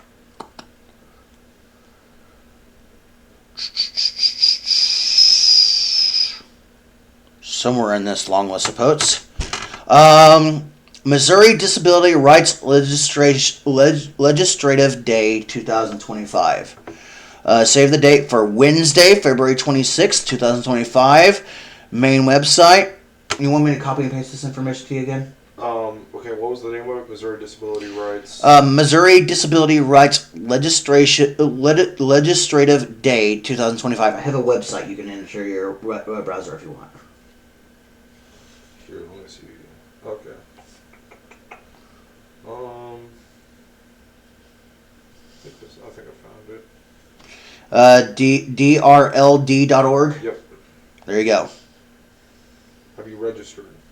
No, when I first did it and went to it and I got the email notification for it like I always do every year, they didn't have registration open yet, so I have not registered yet. I need to start looking into that.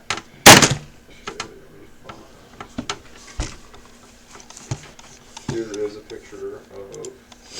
I can send you pictures, right? Yeah. Alright. There's a picture of the schedule. So between 8 a.m. to 11 a.m., you'll ride at the Capitol, you'll meet with the legislators, view Capitol exhibits, and check out resource tables. And that's at 8 a.m.? 8 a.m. to 11 a.m. So you can arrive anytime between there, but that's what you'll be doing in between that time. Yeah, and it's still an all-day event, correct? Yeah. And then at 11:15 a.m., you'll rally in the Rotunda. between 12 and 4 p.m. You'll meet with the legislators.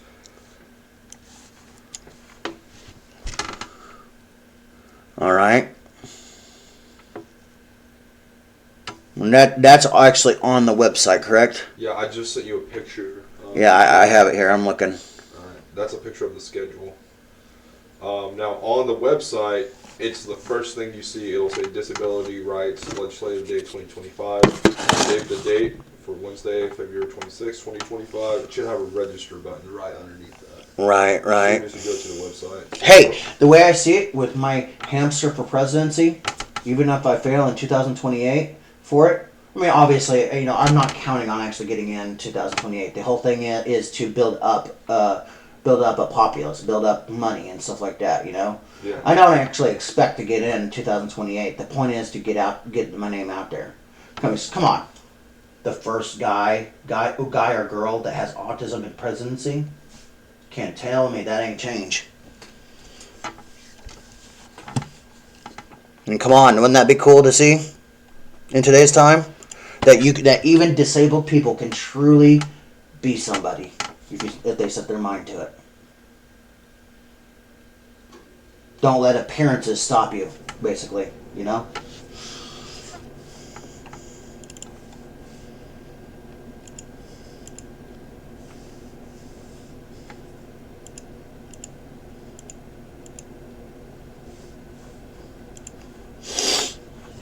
All right.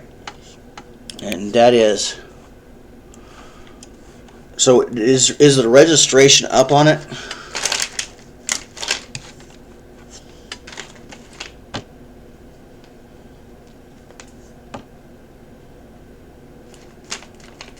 Avery, Yeah. is the registration on that up? It's the first thing you see as soon as you get. Well, I know, but when you click on it, is it available now? Oh, I didn't even click on it. I just figured. Yeah, it's available. All right. So as soon as you click in, it'll say register online, attendee information. You just have to fill in. Well, you don't. It says like your address and stuff. You don't have to put that in if you don't want to. But the only thing required is your first, last name, and email, and then you gotta go through that. Yeah. So based on this schedule, we're definitely would be a you thing. I think. I don't. There's no way I would ever ask Ebony to do this, being the boss of the company. That's fine. So that means you would have to be, since it is 30 minutes away, you would have to come in here by 7, technically. Yeah, that's fine. So I normally clock in at 7 to the day program. So I could just pull up here at 7. We could kind of Right. get adjusted and everything, get ready for everything, and leave by 7:15 to 7:20. Right, and be back here by 5. Yeah, we'll be there at 8, and then if we leave by, 4? Is that what it Right. says? Leave by 4, we'll be back here by 4:40. Hey, the way I see it is, in 24 hours, I got 3 new members to the hamster party. Would you like to be the 4th new member? Sure. Fair enough. I'll put you on the list. Alright. I'll also send you the Facebook link to like, so I can make sure I put your name correctly to the member list that I'm making for it. What you got? 5 members to the hamster party, and it's not even an official party yet. Hey, the way I see it is, this whole event for this is going to be fantastic for that, technically, when you think about it. I mean, come on. Disabilities, both wheelchair, mute, autistic, you name it. Every disability in the state of Missouri into one place that can make it. And those that can't make it would be watching it online. I'm going to, honestly, come on. This would work really, really well in my favor for hamster for president, when you think about it.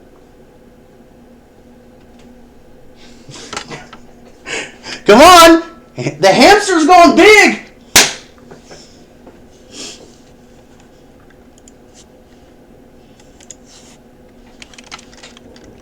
D-R-O.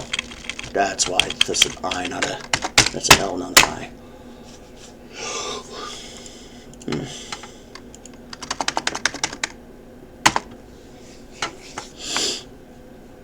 Okay, drld.org. All right. You said the register was finally up. Hey, it is finally. Huzzah.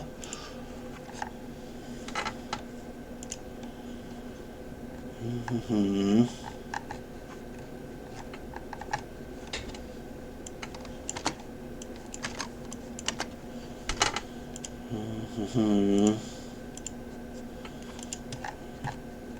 Whatever. And then self-advocate in person. I love this. So I say, it asks, do you plan to attend in person or virtually? And I say in person, obviously. Yeah.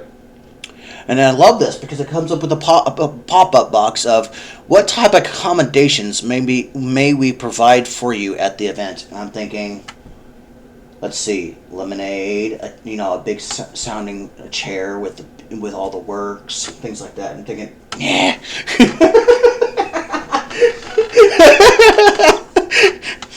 I know what it's first, but I love it when websites pop it up like that because it's like I understand the purpose of it for people in wheelchairs and stuff like that. Yeah. But I find it absolutely fantastic that this happens because it really that particular question doesn't apply to me, but the websites and the way they program it doesn't know this. Yeah. What events do you planning?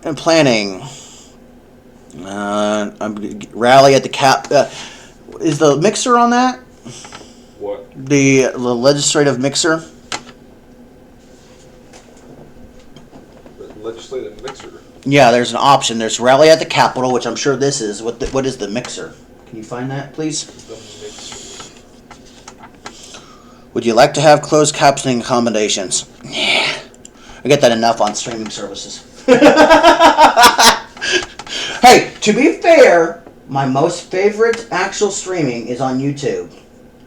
It's a Russian TV show. I believe it's Russian. I think it's the Russian language. I can't find it. Can't find it? Yeah. Well, let me refresh the website. Damn, I closed out of it. What's the website again? I closed out of it on accident. drld.org.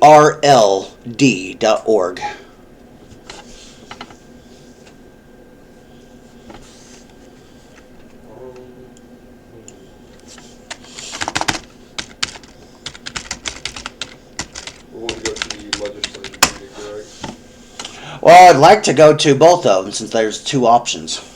But if it's not on the same days, that doesn't really help things, Yeah, where's the option at? What do you... So when you actually go through and register, you click on, go scroll down to event information where it just says what events, but it doesn't explain what the mixer is. I'm trying to find that YouTube video or TV show that The mixer.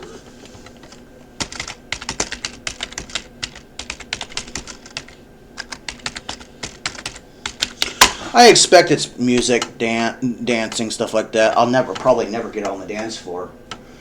I don't know how to dance. I'm sorry, but I don't do it like Happy Feet and do dance, boogie wonderland. So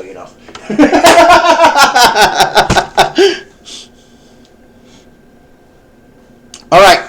So one of my most favorite TV shows that I like to watch is by Star Media EN.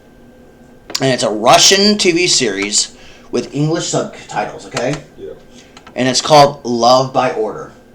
Okay. So you think romantic Hallmark movies is romantic? Oh my gosh. This one has everything. Like, if you take a female reading a very saucy or steamy romantic novel and put it into a movie or a TV show, this would be it. And it's a romantic to the extreme. You take the Notebook and you take Titanic, to the most romantic movies of USA. You combine them and then duplicate both movies by like a factor of 3 or 4, and you have this TV show. Love by Order, a Russian TV show with English subtitles on YouTube. Very, very romantic. Hey, I'm a hopeless romantic. Come on. I even like a few foreign TV shows. What can I say? I may not understand the language, but at least they got English subtitles.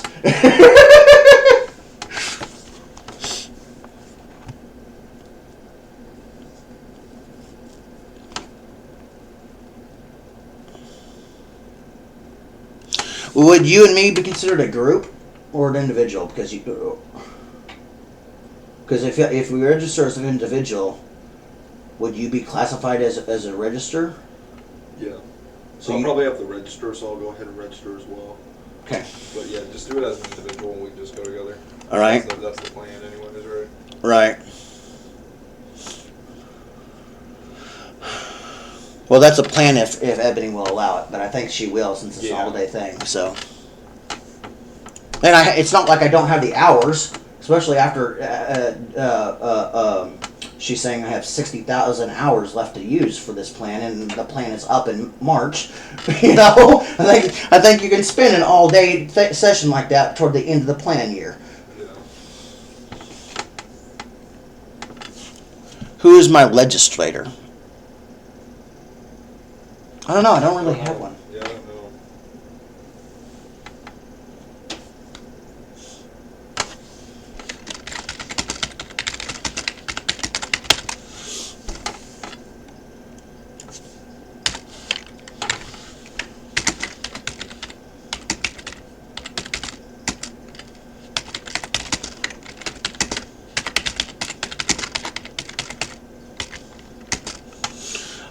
Here's what I'm going to put. I'm going to say, don't really have one. I guess myself being the hamster party, and I'm not done with this yet. The hamster party, the unofficial hope to be official one day party with members already. How does that sound? Sounds good. I mean, I really don't have any Yeah. legislator but myself, so you know. Exactly, yeah. How did you hear about this event? I'm going to say other, because technically I've been following this group for years, watching it online. Very great group. It's very awesome to watch. You know. I mean, honestly, the updating the streaming isn't near as involved as the event planning, obviously, but it's still great to watch what they do stream. You know. All right, Dare's registration. Got yours done? Yeah, I already did mine. All right, so that's one. What's next? Food bank.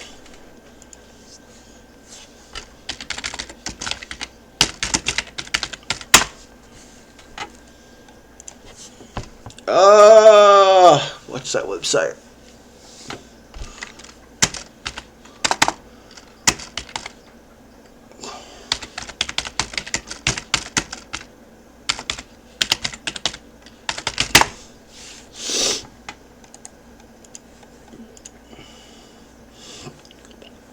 All right.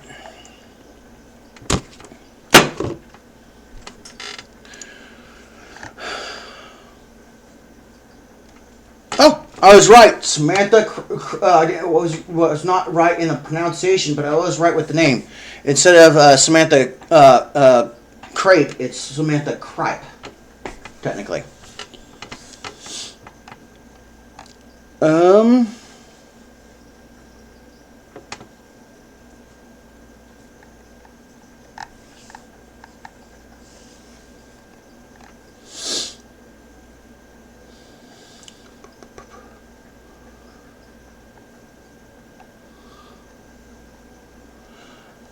All right. Friday is for this month alone, the 24th. So this week. I don't know how she can make that happen. So we might have to push that off till February. Probably. Because they only do the training one time a month. Are you already signed up? Oh no, I haven't signed up yet. No, I was waiting for you to sign up for it so we could actually, do it together. Figured since it's going to be a staff and client thing, might as well work with you on days you're here to make all that happen. Make it a team effort with talking and communication, the way it should be.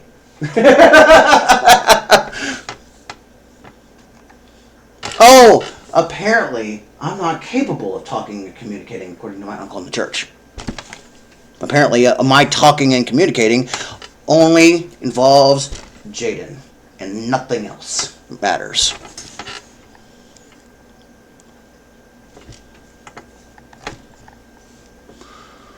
All right.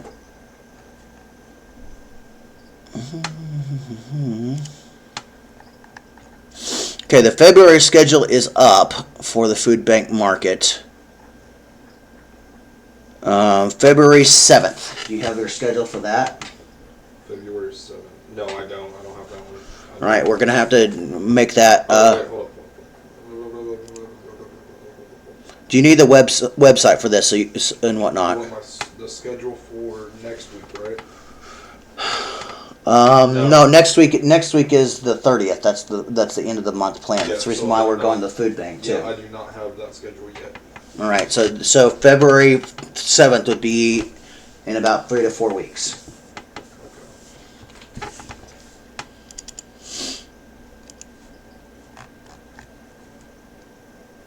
Mm-hmm.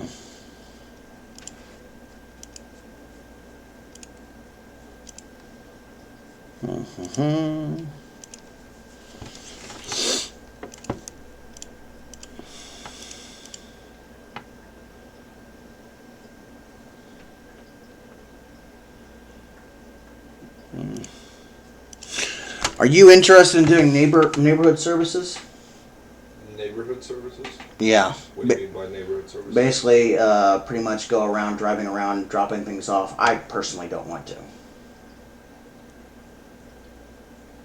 I'd rather do the warehouse part of it, which would be right there inside Probably of the warehouse part of it, yeah. Okay.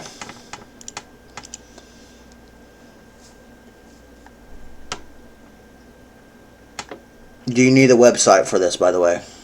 No, you got it. Well, you will probably have to sign up too, since you're doing it with me, which means you'll need an account too. I don't think I'd need to sign up because I wouldn't be doing any of like the actual like. No, you said you would be willing to do it with me. Am I participating with you? Is that? Yeah. Yeah. Okay. Yeah. Send it to me then.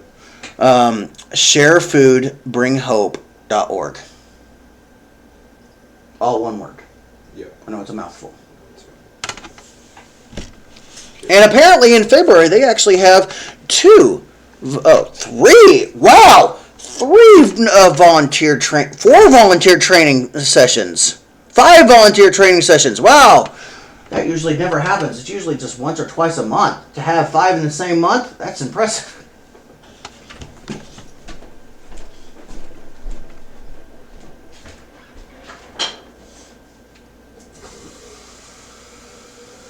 So when you got an account logged in, let me know.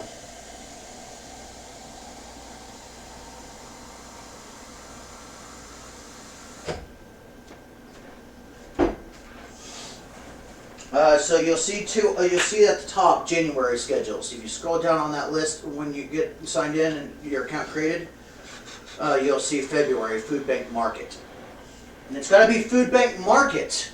Not anything else, because the food bank market is that grocery style store that you take me to for it. Everybody looks at the food bank as all the same. You just get food, and you do get food. But food bank market specifically says market because it's more like a super center or a grocery store. I kind of like it, you know. Compared to other food banks, what do you think about on it? I've never been to any other food banks. So. Fair enough. But you still like how they do it, right? Yeah, volunteer at the markets. What am I volunteering for? Which specific one? Well, give me a minute here. Fixing a Let drink. me sign up real quick. Yeah, you gotta get an account first.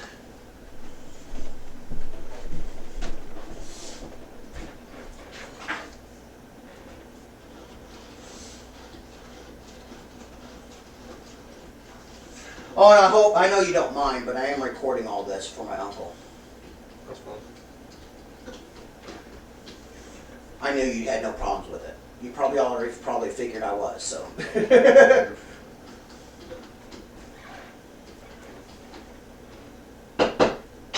Oh, and that's another thing. Apparently, because I just record and there's no given permission on the video recording, I must be doing it without permission, according to my uncle. Even though you just sat right here and said it's fine, and I knew you would be fine with it, you know? Go figure, right? Another one of those things that my uncle thinks is false based on appearances because certain words aren't said in the video. So there's a volunteer room at the food bank. The food bank market. Is that it? That's it. Food bank market, yeah. Not the January, the February. Hours, record now. Yes, what is report volunteer task? Warehouse. Right. Yeah, warehouse. Alright, You are on February, right? Yep. What's up you want? All right, so we have 5 days, which is very rare for training, but we have to do the training first. That's the requirement. We have to do the training first. Okay. So we have 5 days, and depending on your schedule, what do you think? What days? I don't know. Well, I can't sign up for anything until. Like, are you wanting to do them on Tuesday, Thursday? we have to do the training on the Friday first, but then the regular sign up for things is going to be. Well, we don't know when we can sign up because we don't know when we're going to be able to get the training done. Well, we schedule the training right here, right now. We don't sign up for anything else because is that what we're signing we're up just for? signing. For right now, we're just signing up for the training. We may not even get to be able to do any volunteer work till March. Okay, so are we? So they don't just do training on Friday then? They don't do just training on Friday now. They still do all the other food bank stuff too. Okay. You and me are going to do it once or twice a month, just on Tuesdays and Thursdays like normal. I see where it says new volunteer training. Yeah, new volunteer training. There's 5 of them. There's February 7th. There is February 12th. There is February 17th. February 21st. And February 26th.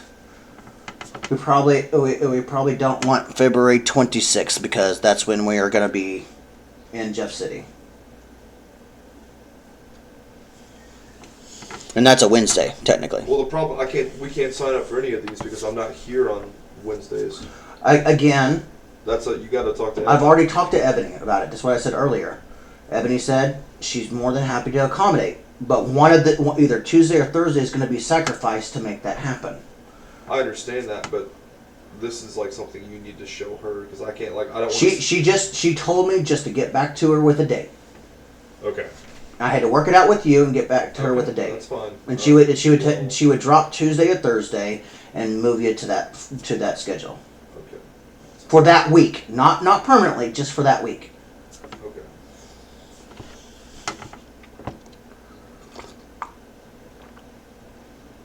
How does I don't know what your schedule looks like for February because How does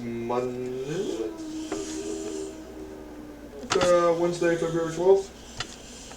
3:30 to 4:30 p.m. Works for me. But that also means that instead of coming in at 11:15, you'll probably have to come in. Well, it just depends on if she wants me to stay till. Well, I'll probably end up staying till 5:15 then. Right. So you'd have. That's fine. Well, that's if she puts extra hours on it. She'll probably keep with the 6 hours, which means she'll probably end up having you come in at 11 or 12:15 instead. That's fine. Just whatever she wants. Yeah. All right. So Wednesday, February 12th. Yep. It's registered. All right. I registered. Perfect. Yep. There we go. That is set and set and ready to go. You did get the address on that, right? Yep.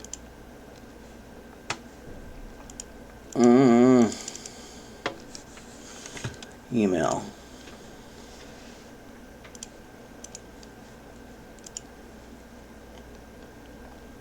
Alexa, notification. One new notification. From Amazon Shopping. iPhone charger will arrive today.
There we go.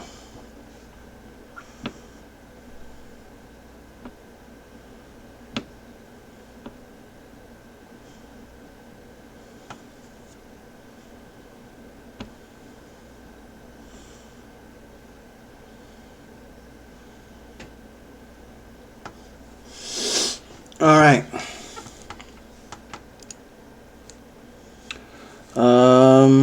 Did you get an email for that yet? Oh, good gosh. I have forgotten to check my email at a timely fashion like I usually do.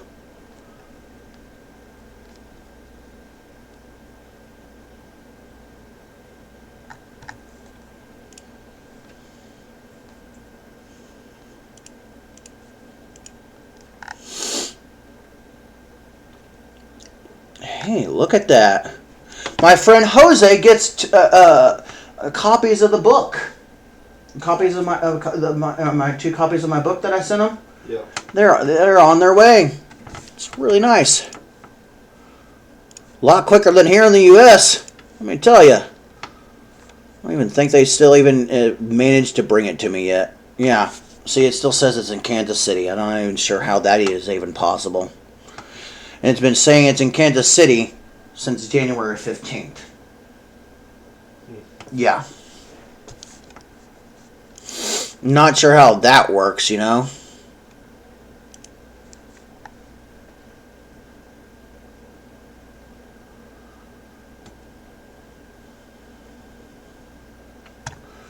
Oh my gosh.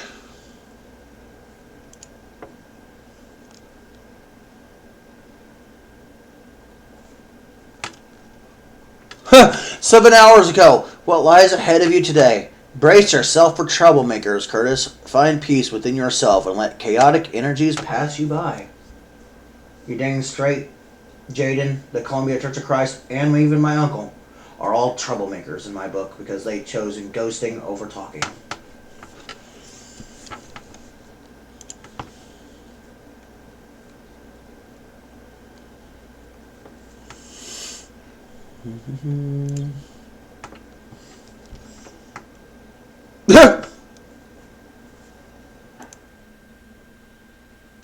All right.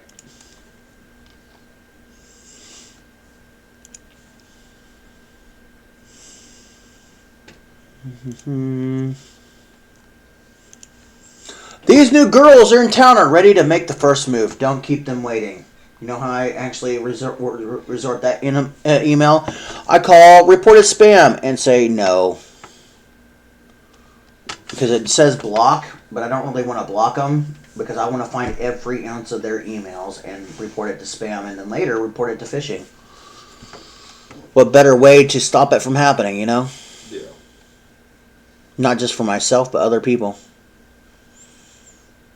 Oh, but I must be using my computer skills for evil. So you know. Oh, look at this. Past life reading for Curtis. This new love could be right under your nose, but do you know who it is?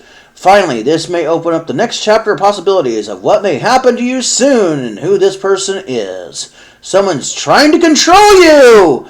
Likely a romance partner from your past. Well, I can guarantee it's not Tiffany. Or anybody I once knew. You know? Somebody is trying to control me, and I know exactly who it is. A lot of you know who it is. Every one of my friends and family knows who it is. It's pretty obvious who's trying to control me, and it ain't no damn girl.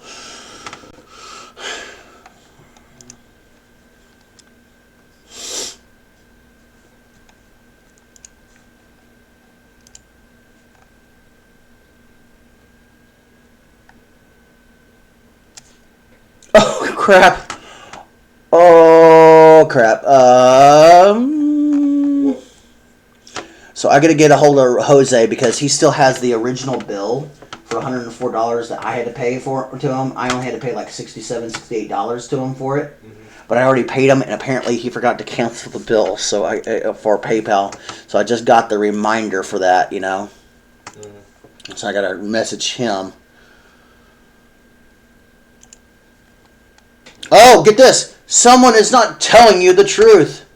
Curtis has been. Someone has been keeping their true feelings from you. Unfortunately, this person doesn't have the courage to admit it to your face. But it seems like they can't hide from the power of the cards. Fair enough. Based on that and based on what I know, there can only be 3 people right now. Who do you think those 3 people are? I've already said it like numerous times.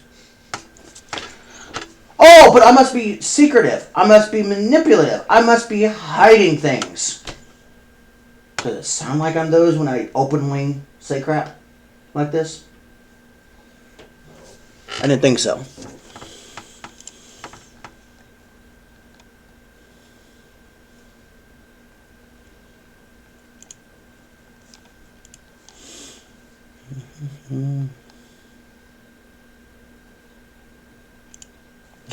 Trump expects an imminent challenge over one order.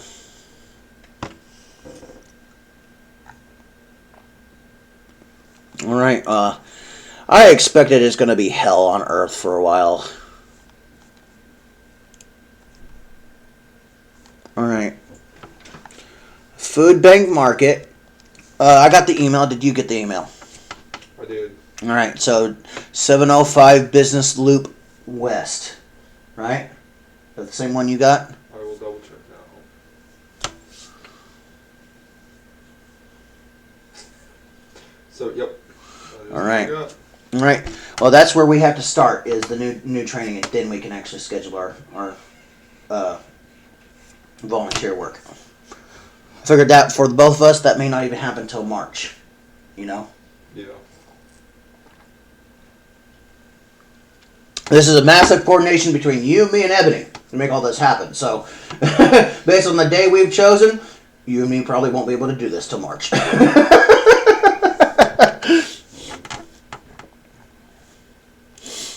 But I will keep, other than this one Wednesday or this one Friday for the training, I will do my best to keep it to the days that you are here on purpose. Okay. Once or twice a month, you know.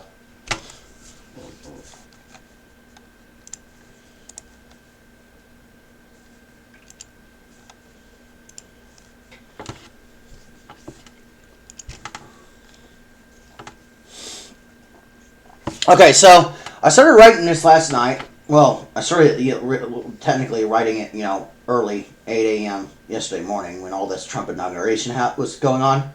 Yeah. I've rewritten this multiple times and deleted, redone, deleted, redone. Tell me how you think of this. I'm actually not just going to send this to the White House, Trump. I'm also going to send it to Trump Tower, too. That way it gets into Trump hands. One thing I've noticed, in order to get a politician's hands on it, you make as much noise as possible.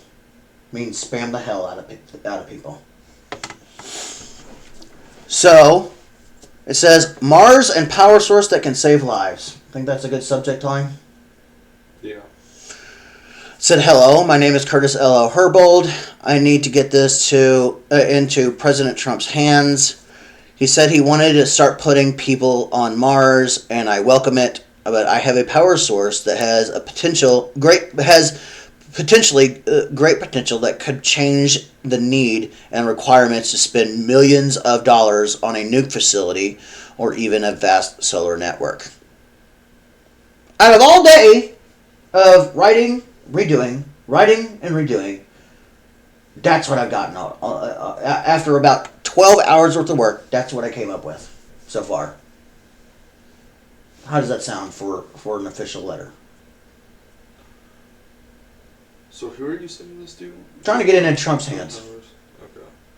Since he said he wanted to actually put people on Mars in his term. We'll see how that turns out. Yeah. I expect he'll get it started, but it won't actually happen in his term. But that still doesn't matter. You know, I have a power source that, if the math works correctly, could change everything.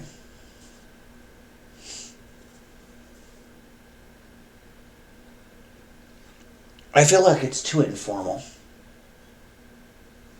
You know? Too casual.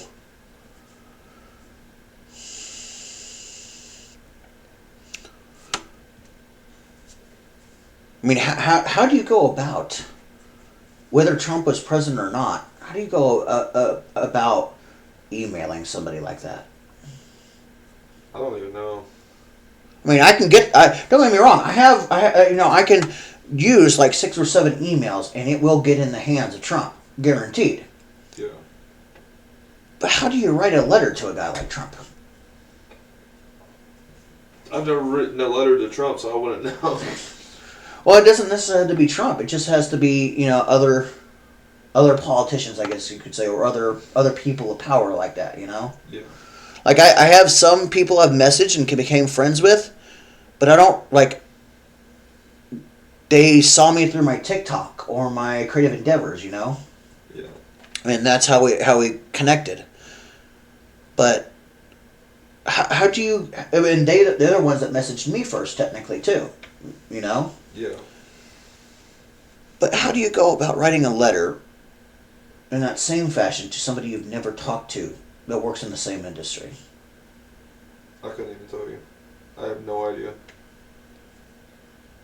I don't know, maybe I'm just being autistic and overthinking it. Honestly, I'd rather overthink than underthink. Yeah.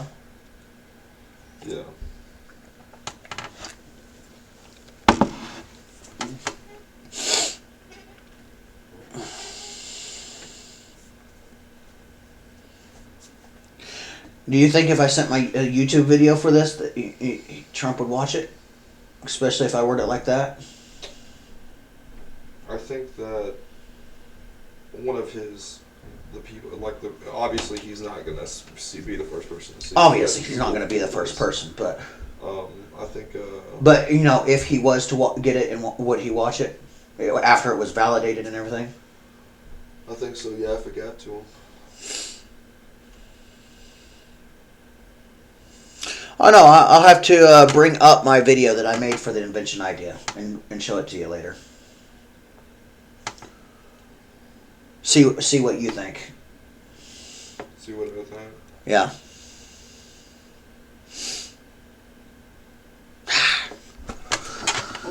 Hey, I'm just happy I got 5 people on my hamster party, even though it's an unofficial party. That I want to make it a party. I got 5 people on a member list now in less than 2 days. I say I'm doing damn good well right now. Just saying. My friend Clinton already. Let me go back to that. You're gonna like some of the comments he said.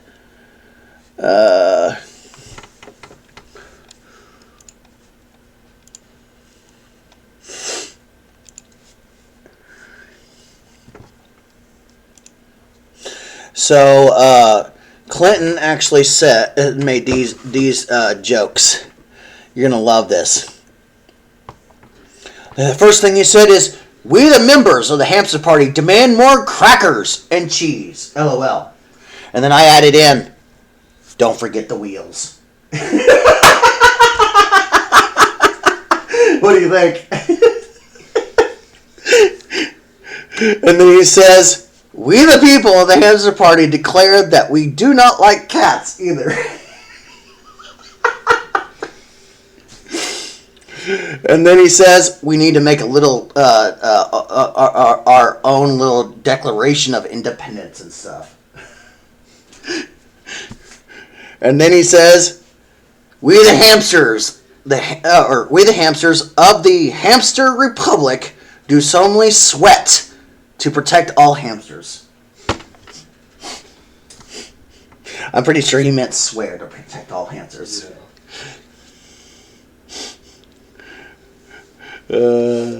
But those are things he just came up off the fly off his head.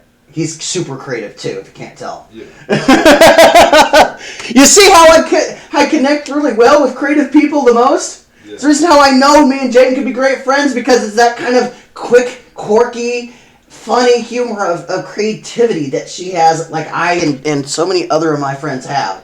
Has nothing to do with romanticizing and obsessing about her. It's the facts, you know?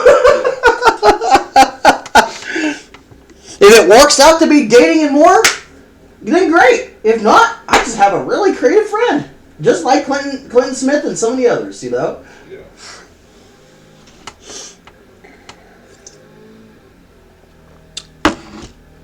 Oh, but I must not be aware of how I actually feel.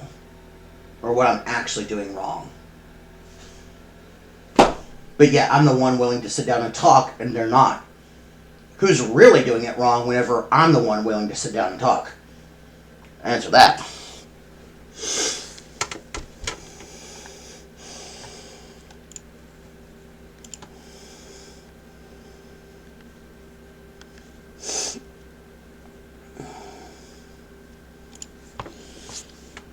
All right. I got hamstracted. What was I doing?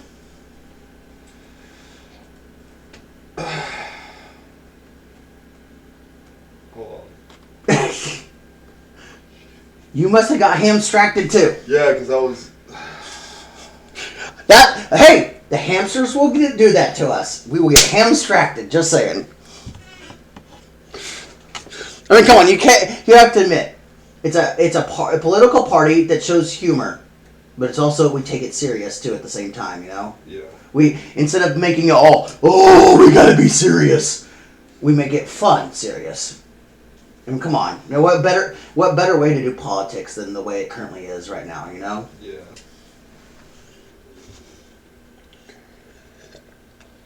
There's a time and place for seriousness, and then there's a time and place just to have some fun. I'm pretty sure if the Democratic or the Republican Party actually sat down and had a big old barbecue together, I'm pretty sure a barbecue over food would resolve a lot of their problems. Because they wouldn't just be all serious all the time. They would actually be having some fun. Yeah.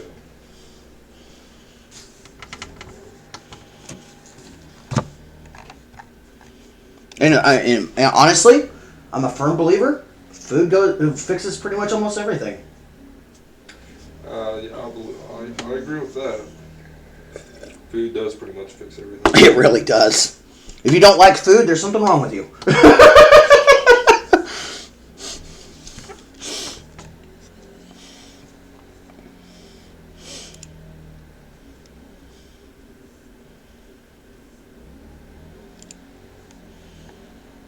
Oh, good grief.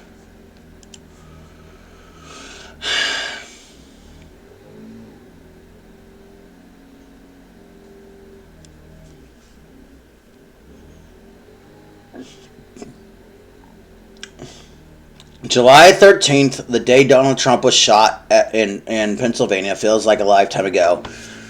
This crazy thing is we still don't have any real answers about what happened that day. And there's no shortage of questions, that's for sure. For example, How on earth did a 20-year-old kid with no military or firearms training manage to outsmart the most elite protective service on earth?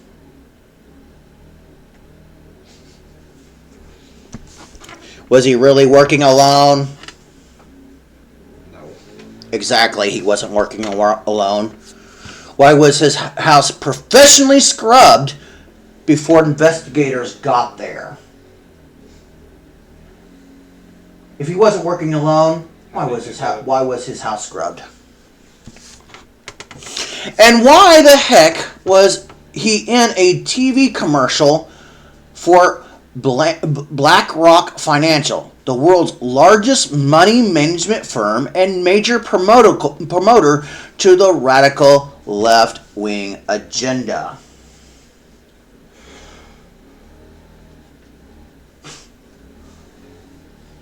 To get the answers to these questions, U.S. Army combat veteran and independent investigator Teddy Daniels recently did a deep dive into the assassination attempt, and he discovered the shocking detail that no one else noticed, which points to even more chaos, unrest, and potential violence in the near future.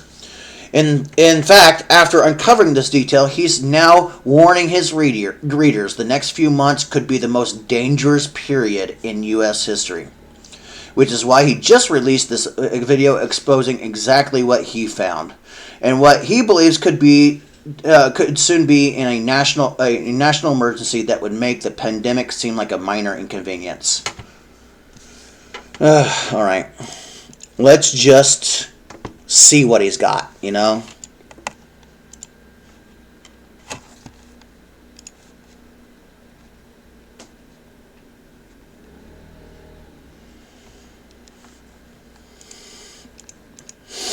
I bet it's all. I'm Teddy Daniels, and I'm coming to you from a remote mountain property in West Virginia, where I'm preparing to ride out what I predict will be the most violent, chaotic time. I'm Teddy Daniels, and I'm coming to you from a remote mountain property in West Virginia, where I'm preparing to ride out what I predict will be the most violent, chaotic time in our nation's history. In about the next 2.5 minutes, I'm going to reveal the deep state's secret plan to prevent Trump from taking office on January 20th and trigger a national emergency that will make the whole COVID thing seem like a Sunday picnic. If you're thinking there's no way that could happen now that Trump is back in the White House, you need to see the information in this document right here. The whole COVID next to it.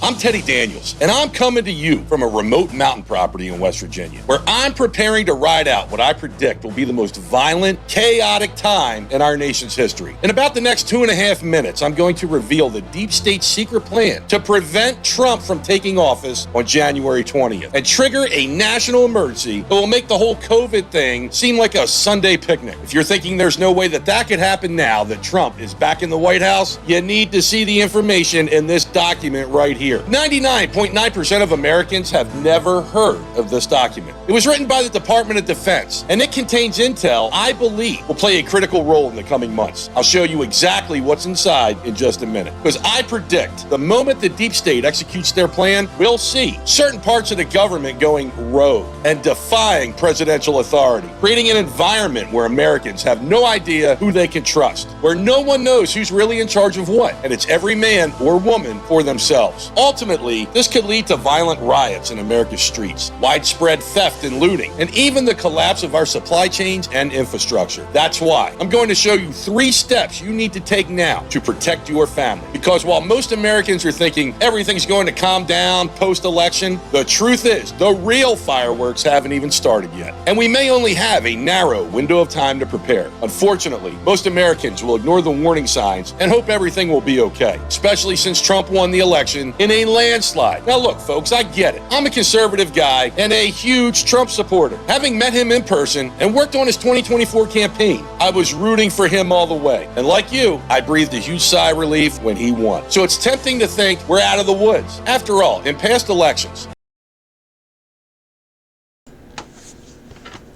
I'm sorry, but this just seems like another doomsday. But at the same time, after him getting shot by a 20-year-old that missed with no military background and nobody saw it, you can't. And then his house was scrubbed to boot. You can't say cover up. You cannot even consider the notion it was covered up. Yeah. Now, who covered it up? That's the question, you know? Apartments and fire thousands of people. That's a noble and necessary goal. So I look at these, like I watch these and I don't believe them, but because there's always a bit of truth based on the actual facts, not appearances. Yeah. So I watch these.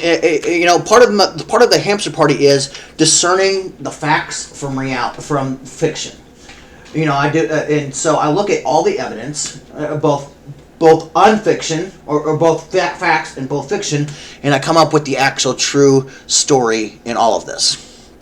So even though this is a doomsday prophecy, and it could happen, yes, I don't think that's exactly what's going to happen.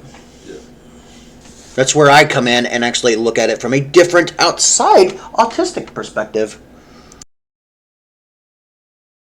Tried to assassinate him twice. So ask yourself, now that he's back in power, do you really think they're going to stop, or are they going to fight even harder? Remember, they've already resorted to violence, and I think they're so obsessed with taking him down that they won't hesitate to go even further, even if it endangers the lives of millions of innocent Americans. That's why I'm predicting that very soon we could be in a situation where the skills I honed on the battlefields in Afghanistan will be needed by everyday Americans just to survive. Now, folks, before I get into all the details, to show you what's in this shocking document, let me fully introduce myself. Like I said, my name is Teddy Daniels. Folks, I'm a combat veteran. Story ever because my spirit still don't know anything about what really happened or who was behind it. Take Butler, Pennsylvania, for example. Minutes after President Trump took the stage, a lone gunman snuck onto an unsecured roof 140 yards away with a clear line of sight on the president. Guys, he fired 8 shots, hitting 3 people in the audience, one of whom died heroically defending his family, and grazing the ear of President Trump, coming within a half an inch of taking his life. At least that's the official story. If you're like me, you still got some questions. Like, how the hell did a 20-year-old kid with no military or firearms training manage to outsmart the most elite protective service on earth? How could the roof of a building well within rifle range of the president be left completely unsecured? Why didn't the Secret Service attend the security briefing the morning before the rally? How can they explain the total lack of communication with local law enforcement and SWAT teams? Why did the counter sniper team wait to take out the shooter even though they had him in their sights long before he took a shot? What's with the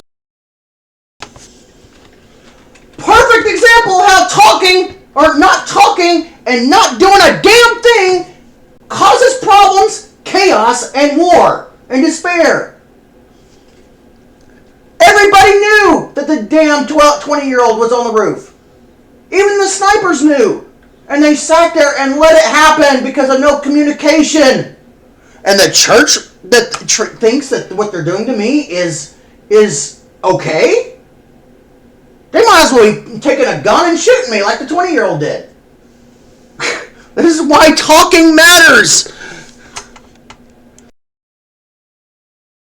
I think this is incredible. Google, as in the search engine, is censoring results for the assassination attempt of Donald Trump. And instead, we're seeing that Google is suggesting recommended search results for Ronald Reagan, Hitler, Bob Marley, anything you can think of, but not Donald Trump. They even added a fact check to the iconic picture of Trump with his fist in the air after the shooting, implying it was a fake picture. Can you believe that? And that's not all. We know even less about the weird Ukraine cheerleader guy who snuck up to the fence at Trump's golf course with an assault rifle, who seems to have all sorts of shady deep state connections. I mean, where's the investigation? Does anybody care about getting to the bottom of this? This whole thing looks like a cover-up to me. So guys, as someone with both executive protection experience and military intelligence training, let me give it to you straight. I don't think there's any way in hell that these were lone gunmen, and there's no shortage of smoking guns. For example, take a look at this. When the Secret Service sniper Butler had the shooter in his sights, the only reason I can think of that he didn't take the shot is that he thought the shooter he was looking at was part of the local law enforcement team. Now, ordinarily, this would be quickly and easily sorted out with a quick radio call. But on this day, there was no communication at all between local law enforcement and the Secret Service. They weren't on the same radio channel. They hadn't talked about who would be positioned where, which is absolutely unheard of. So let me spell it out. I firmly believe we are looking at failed deep state fake plots with both of the assassination attempts. And I'm not the only one. My friend, legendary political insider and close Trump confidant Roger Stone, who recently wrote a New York Times best-selling book about political assassinations, agree 100%. And so does pretty much everyone else with half a brain. Now look, you may be thinking the assassinations are old news, but here's the thing. These events and the lack of a real investigation into them, guys, this should be a wake-up call. We're not Kansas anymore, folks. This is no ordinary political contest. And seeing how the forces that were so desperate to keep Donald Trump out of the White House have already resorted to violence. Do you think they're just going to give up because he won? Do you think they give a rat's ass about the will of the American people? I don't think so. And that, I'm afraid, is very bad news for our country. Because I'm holding evidence that they're about to launch a devastating counterattack that could trigger civil unrest, violence, maybe even civil war. But before I show you why I'm convinced this kind of civil unrest is coming very soon and what you can do to keep your family safe, I want to go back for just a second to the beginning of America's first Civil War. Because there are always lessons we can learn from history. And I bet you never learned this in school. The year was 1854, and there was a major election in Kansas. See, Kansas was about to become the 34th state, and its citizens were voting to decide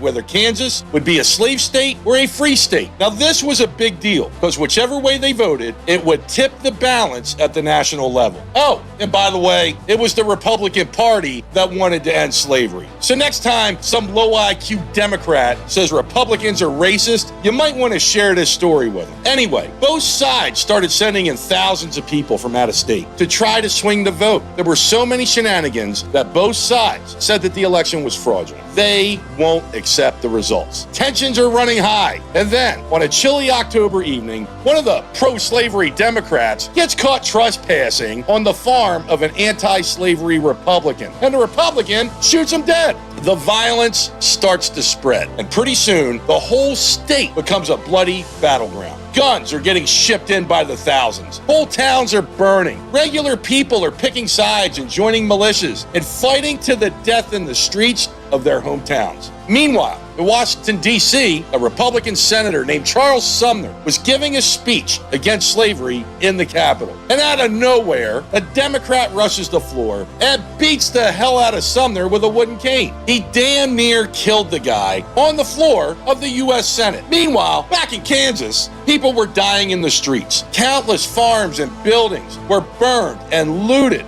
And that was just the first skirmish of the actual Civil War, which saw over 600. That is the story that is not taught in the history books. I know this story because I actually have been, with this whole political campaign stuff for the Hamster Party, I wanted to look at our own history and compare it to modern day history. And this is actually something that is not taught in the history book. That is actual true. That actually did happen. Because Democrats were pro-slavery, and Democrats were not for slavery. Yeah. And Kansas was the first official battleground that actually started the Civil War. It's 100% facts. And so it's something that's not taught in American history at all. They've stricken it out of American history on purpose. Nobody knows the story. It's great. A high-stakes election with massive Trump support that set things off. In this case, the shooting of a trespasser. That was all it took to ignite a long, bloody war. So think about what's going on right now in America. We have the most divided, polarized population in modern history, with politicians like Hillary Clinton and Joe Biden openly calling Trump supporters garbage or racist, sexist, deplorable, and cult members that need to be deprogrammed. And of course, we just had a high-stakes election with massive consequences for the country. Not that different from where we were in the 1850s. We're just waiting for the spark. We almost had that spark when assassins tried to eliminate President Trump. But if you ask me, we didn't avoid a civil war. Folks, we just delayed it. And I'm not the only person warning about this. Not by a long shot. Let me show you what I mean. This is a guy by the name of Ray Dalio. If you follow financial news, you may have heard of him. He started an investment firm called Bridgewater that grew into one of the largest asset managers in the world, making Dalio one of the richest men on earth. Now, I'm no big fan of these freaking finance guys. Most of them are pencil-neck nerds who never got their hands dirty. But Ray Dalio, folks, is a bit different. He comes from a humble background. His dad was a jazz musician, and his mom was a homemaker, so he definitely didn't grow up rich. In fact, when he was a kid, he mowed lawns, he shoveled snow, and ran a paper route to earn money. He's truly a self-made billionaire. And most importantly, he's a bona fide genius. And he knows about a lot more than just stocks and bonds. He's a very smart student of history. He does deep research into historical cycles and patterns, and he uses that to predict what'll happen in the future. He even wrote a book about it, which has become a must-read for any. So I kind of do the same thing. You know, I don't come from a rich background. I am very smart, very highly intelligent. I mowed and mowed lawns, shoveled backgrounds, and I literally am making a name for myself, self-made, mind you.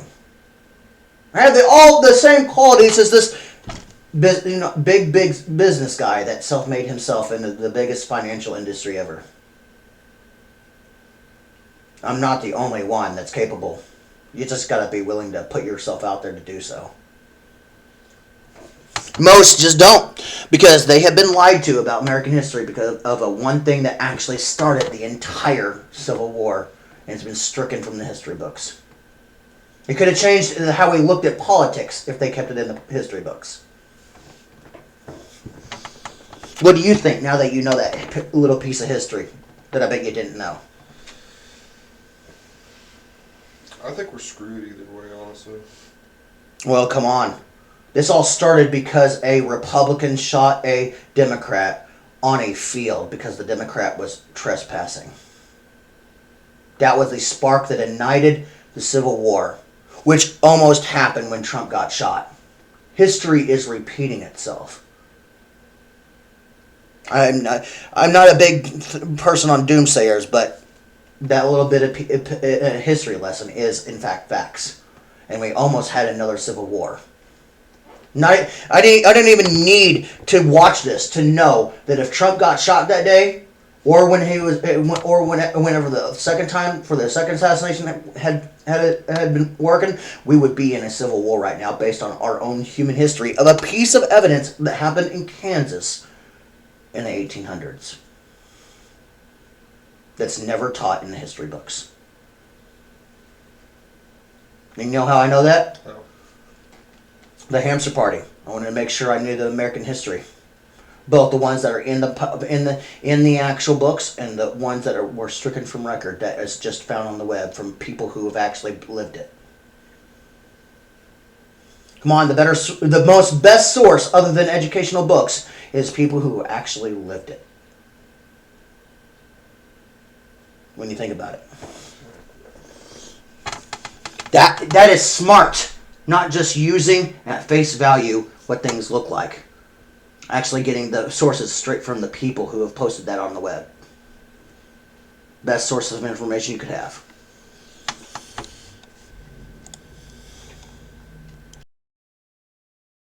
Famous book about this cycle called The Fourth Turning, an American Prophecy. And even though it was published in the mid-90s, accurately predicted the 2008 financial crisis, the pandemic, and the war in Ukraine. The last prediction the authors made was, you guessed it, a civil war. Now look, this may seem like kind of boring bookworm stuff, but there's a reason that powerful, well-connected people follow these cycles, because they know how accurate they are. Understanding these patterns is almost like having a crystal ball. And right now, when you look into America's crystal ball, you see chaos, unrest, and potentially bloodshed. But it's not just these historical patterns that point to a coming civil war. It's an undeniable fact that America is a deeply divided nation. And frankly, we're past the point where our differences can be resolved with politics. We all know it. It used to be that the left and the right, folks, we disagreed about how high taxes should be, what kind of welfare programs we should have, stuff like that. Now you have one side.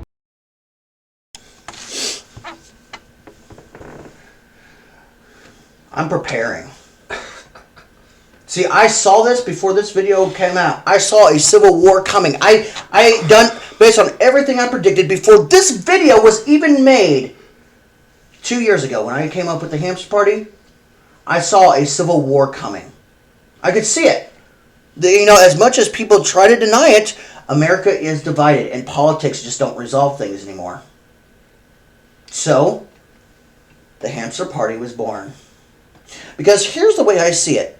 When civil war does come, and it is coming,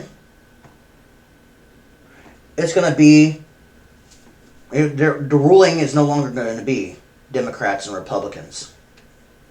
There's going to be other parties in place. Yeah. What better way than have one already made post-Civil War that survives the Civil War? And that would be? The Hamster Party. Smart thinking! Planning ahead, where everybody else sees a problem that can't be resolved, and people want to wait last minute to resolve things. What better way than to plan ahead before it happens? That's how you change things. My uncle says, oh, you just don't need to be worrying about that. Wait till it happens. That's fine. I have to wait till the Civil War happens anyways for the Hamster Party to really take off. But the Civil War is coming whether we like it or not. True.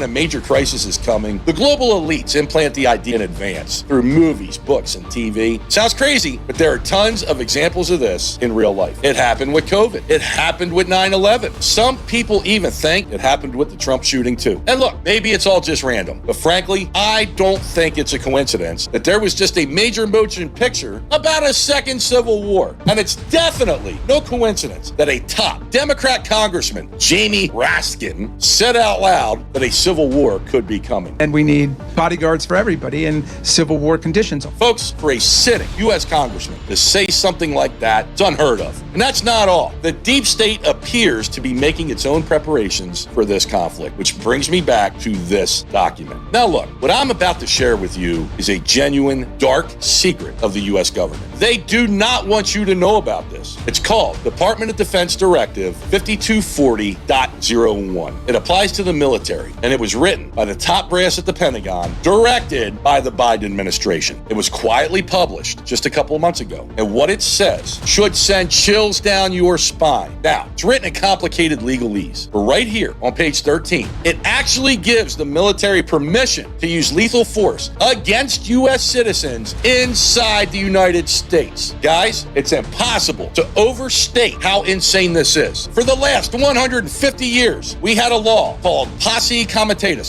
which expressly forbids the military from acting against the U.S. population. But that just went out the window. Now ask yourself, why would the Biden administration make this change in its final months? Did you know that happened? No, I didn't. I did. You see, I am signed up to a lot of political stuff. So even the stuff that is since I do know a few powerful people in the House of Representatives, I get some insider information that I don't share with anybody. And actually, believe it or not, I was actually warned that this document was published, just not to say anything. It's pretty bad, the fact that it's happened. Because U.S. citizens were not supposed to ever have military act upon them. Yeah. That's when I knew Civil War is coming a lot sooner than people think. How soon? That is yet to be seen. You know? Yeah. I'm good at predicting stuff, but this is an unknown factor. This is an unknown factor that anything is possible. It could be days, it could be months. Hell, it may not even happen at all in Trump's organization when he's in office. Civil war is coming. It's inevitable. When literally the entire governmental system can lock up and not come to an agreement, the days of civil war is right behind it. You know?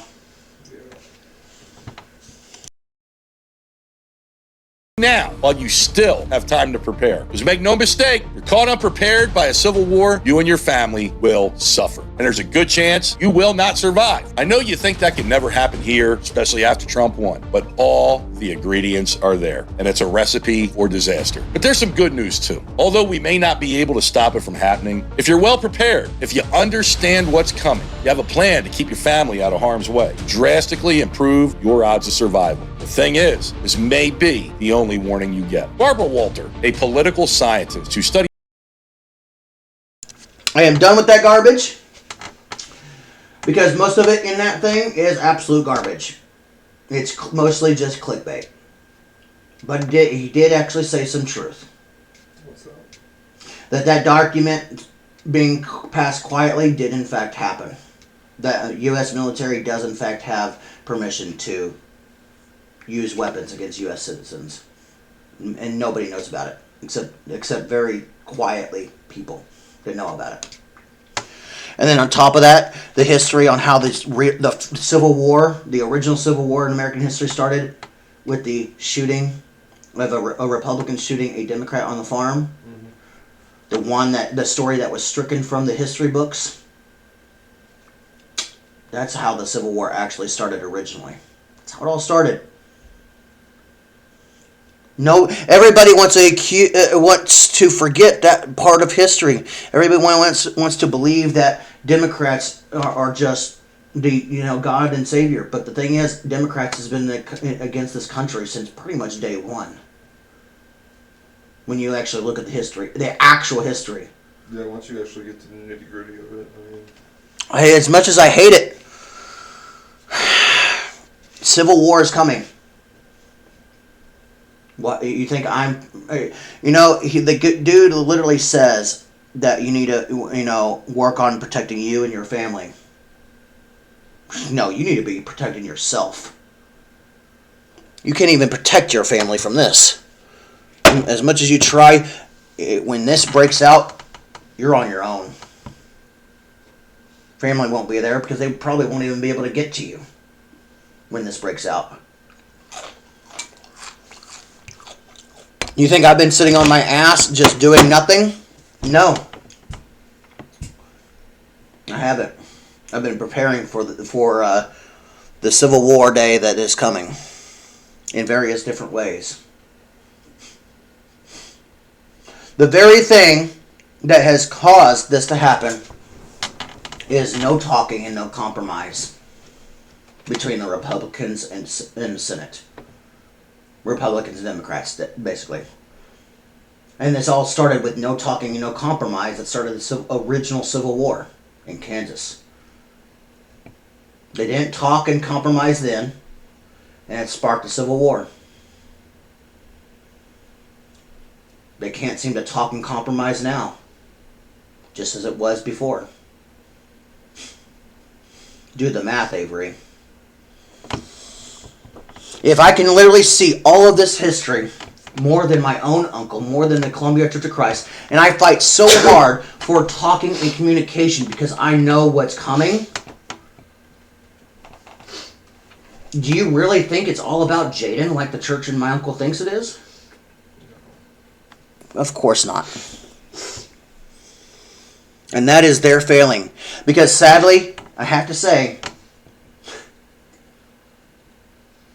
the Columbia Church of Christ and my uncle, they're clearly the donkey's ass. They choose the same things the Democrats chose with the first Civil War, to act rather than to talk. They are being true Democratic donkey's asses that sparked the first Civil War. When all they could do is sit down and talk and work it out. They think saying things nicely is going to fix everything. But if it did, why would we be heading to a second Civil War exactly the same as history that was stricken from record book? I can guarantee you, when this second Civil War happens, if America still exists, you can guarantee the second Civil War on how it originally started is going to be stripped from the record book. And I won't let it happen. You think I'm going to stand by and watch all this go down, see our country, the United States, burn like this, and not do something about it before the Civil War starts? Really? You see, well, my uncle and Daniel Smith and everyone believes everything will be fine. Even you have to admit Civil War's coming. My uncle and Daniel Smith and everybody can deny it all they want, but Civil War is coming. And the first Civil War was caused by no talking and no communication. Because a Republican shot a Democrat on a farm. That's all it takes. All it takes is that and no talking and no communication to cause the most horrendous cause of human life death possible.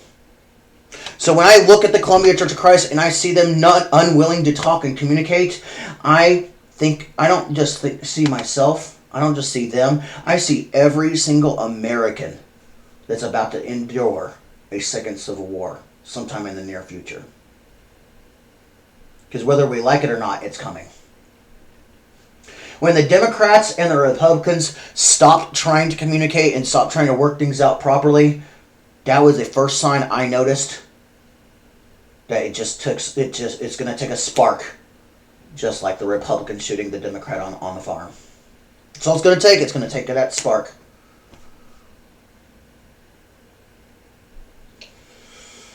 And when that spark does happen, we're screwed.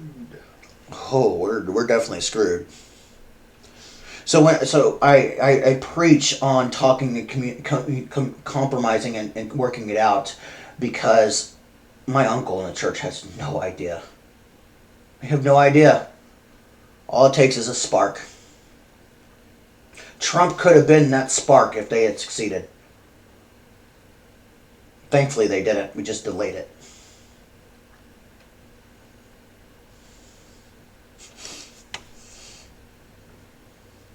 I am quite curious, though, to this day, how a 20-year-old boy has his house wiped clean before the investigators show up. And on top of that, he was even able to get up there, and the sniper just thought he was one of them? Really? And didn't radio?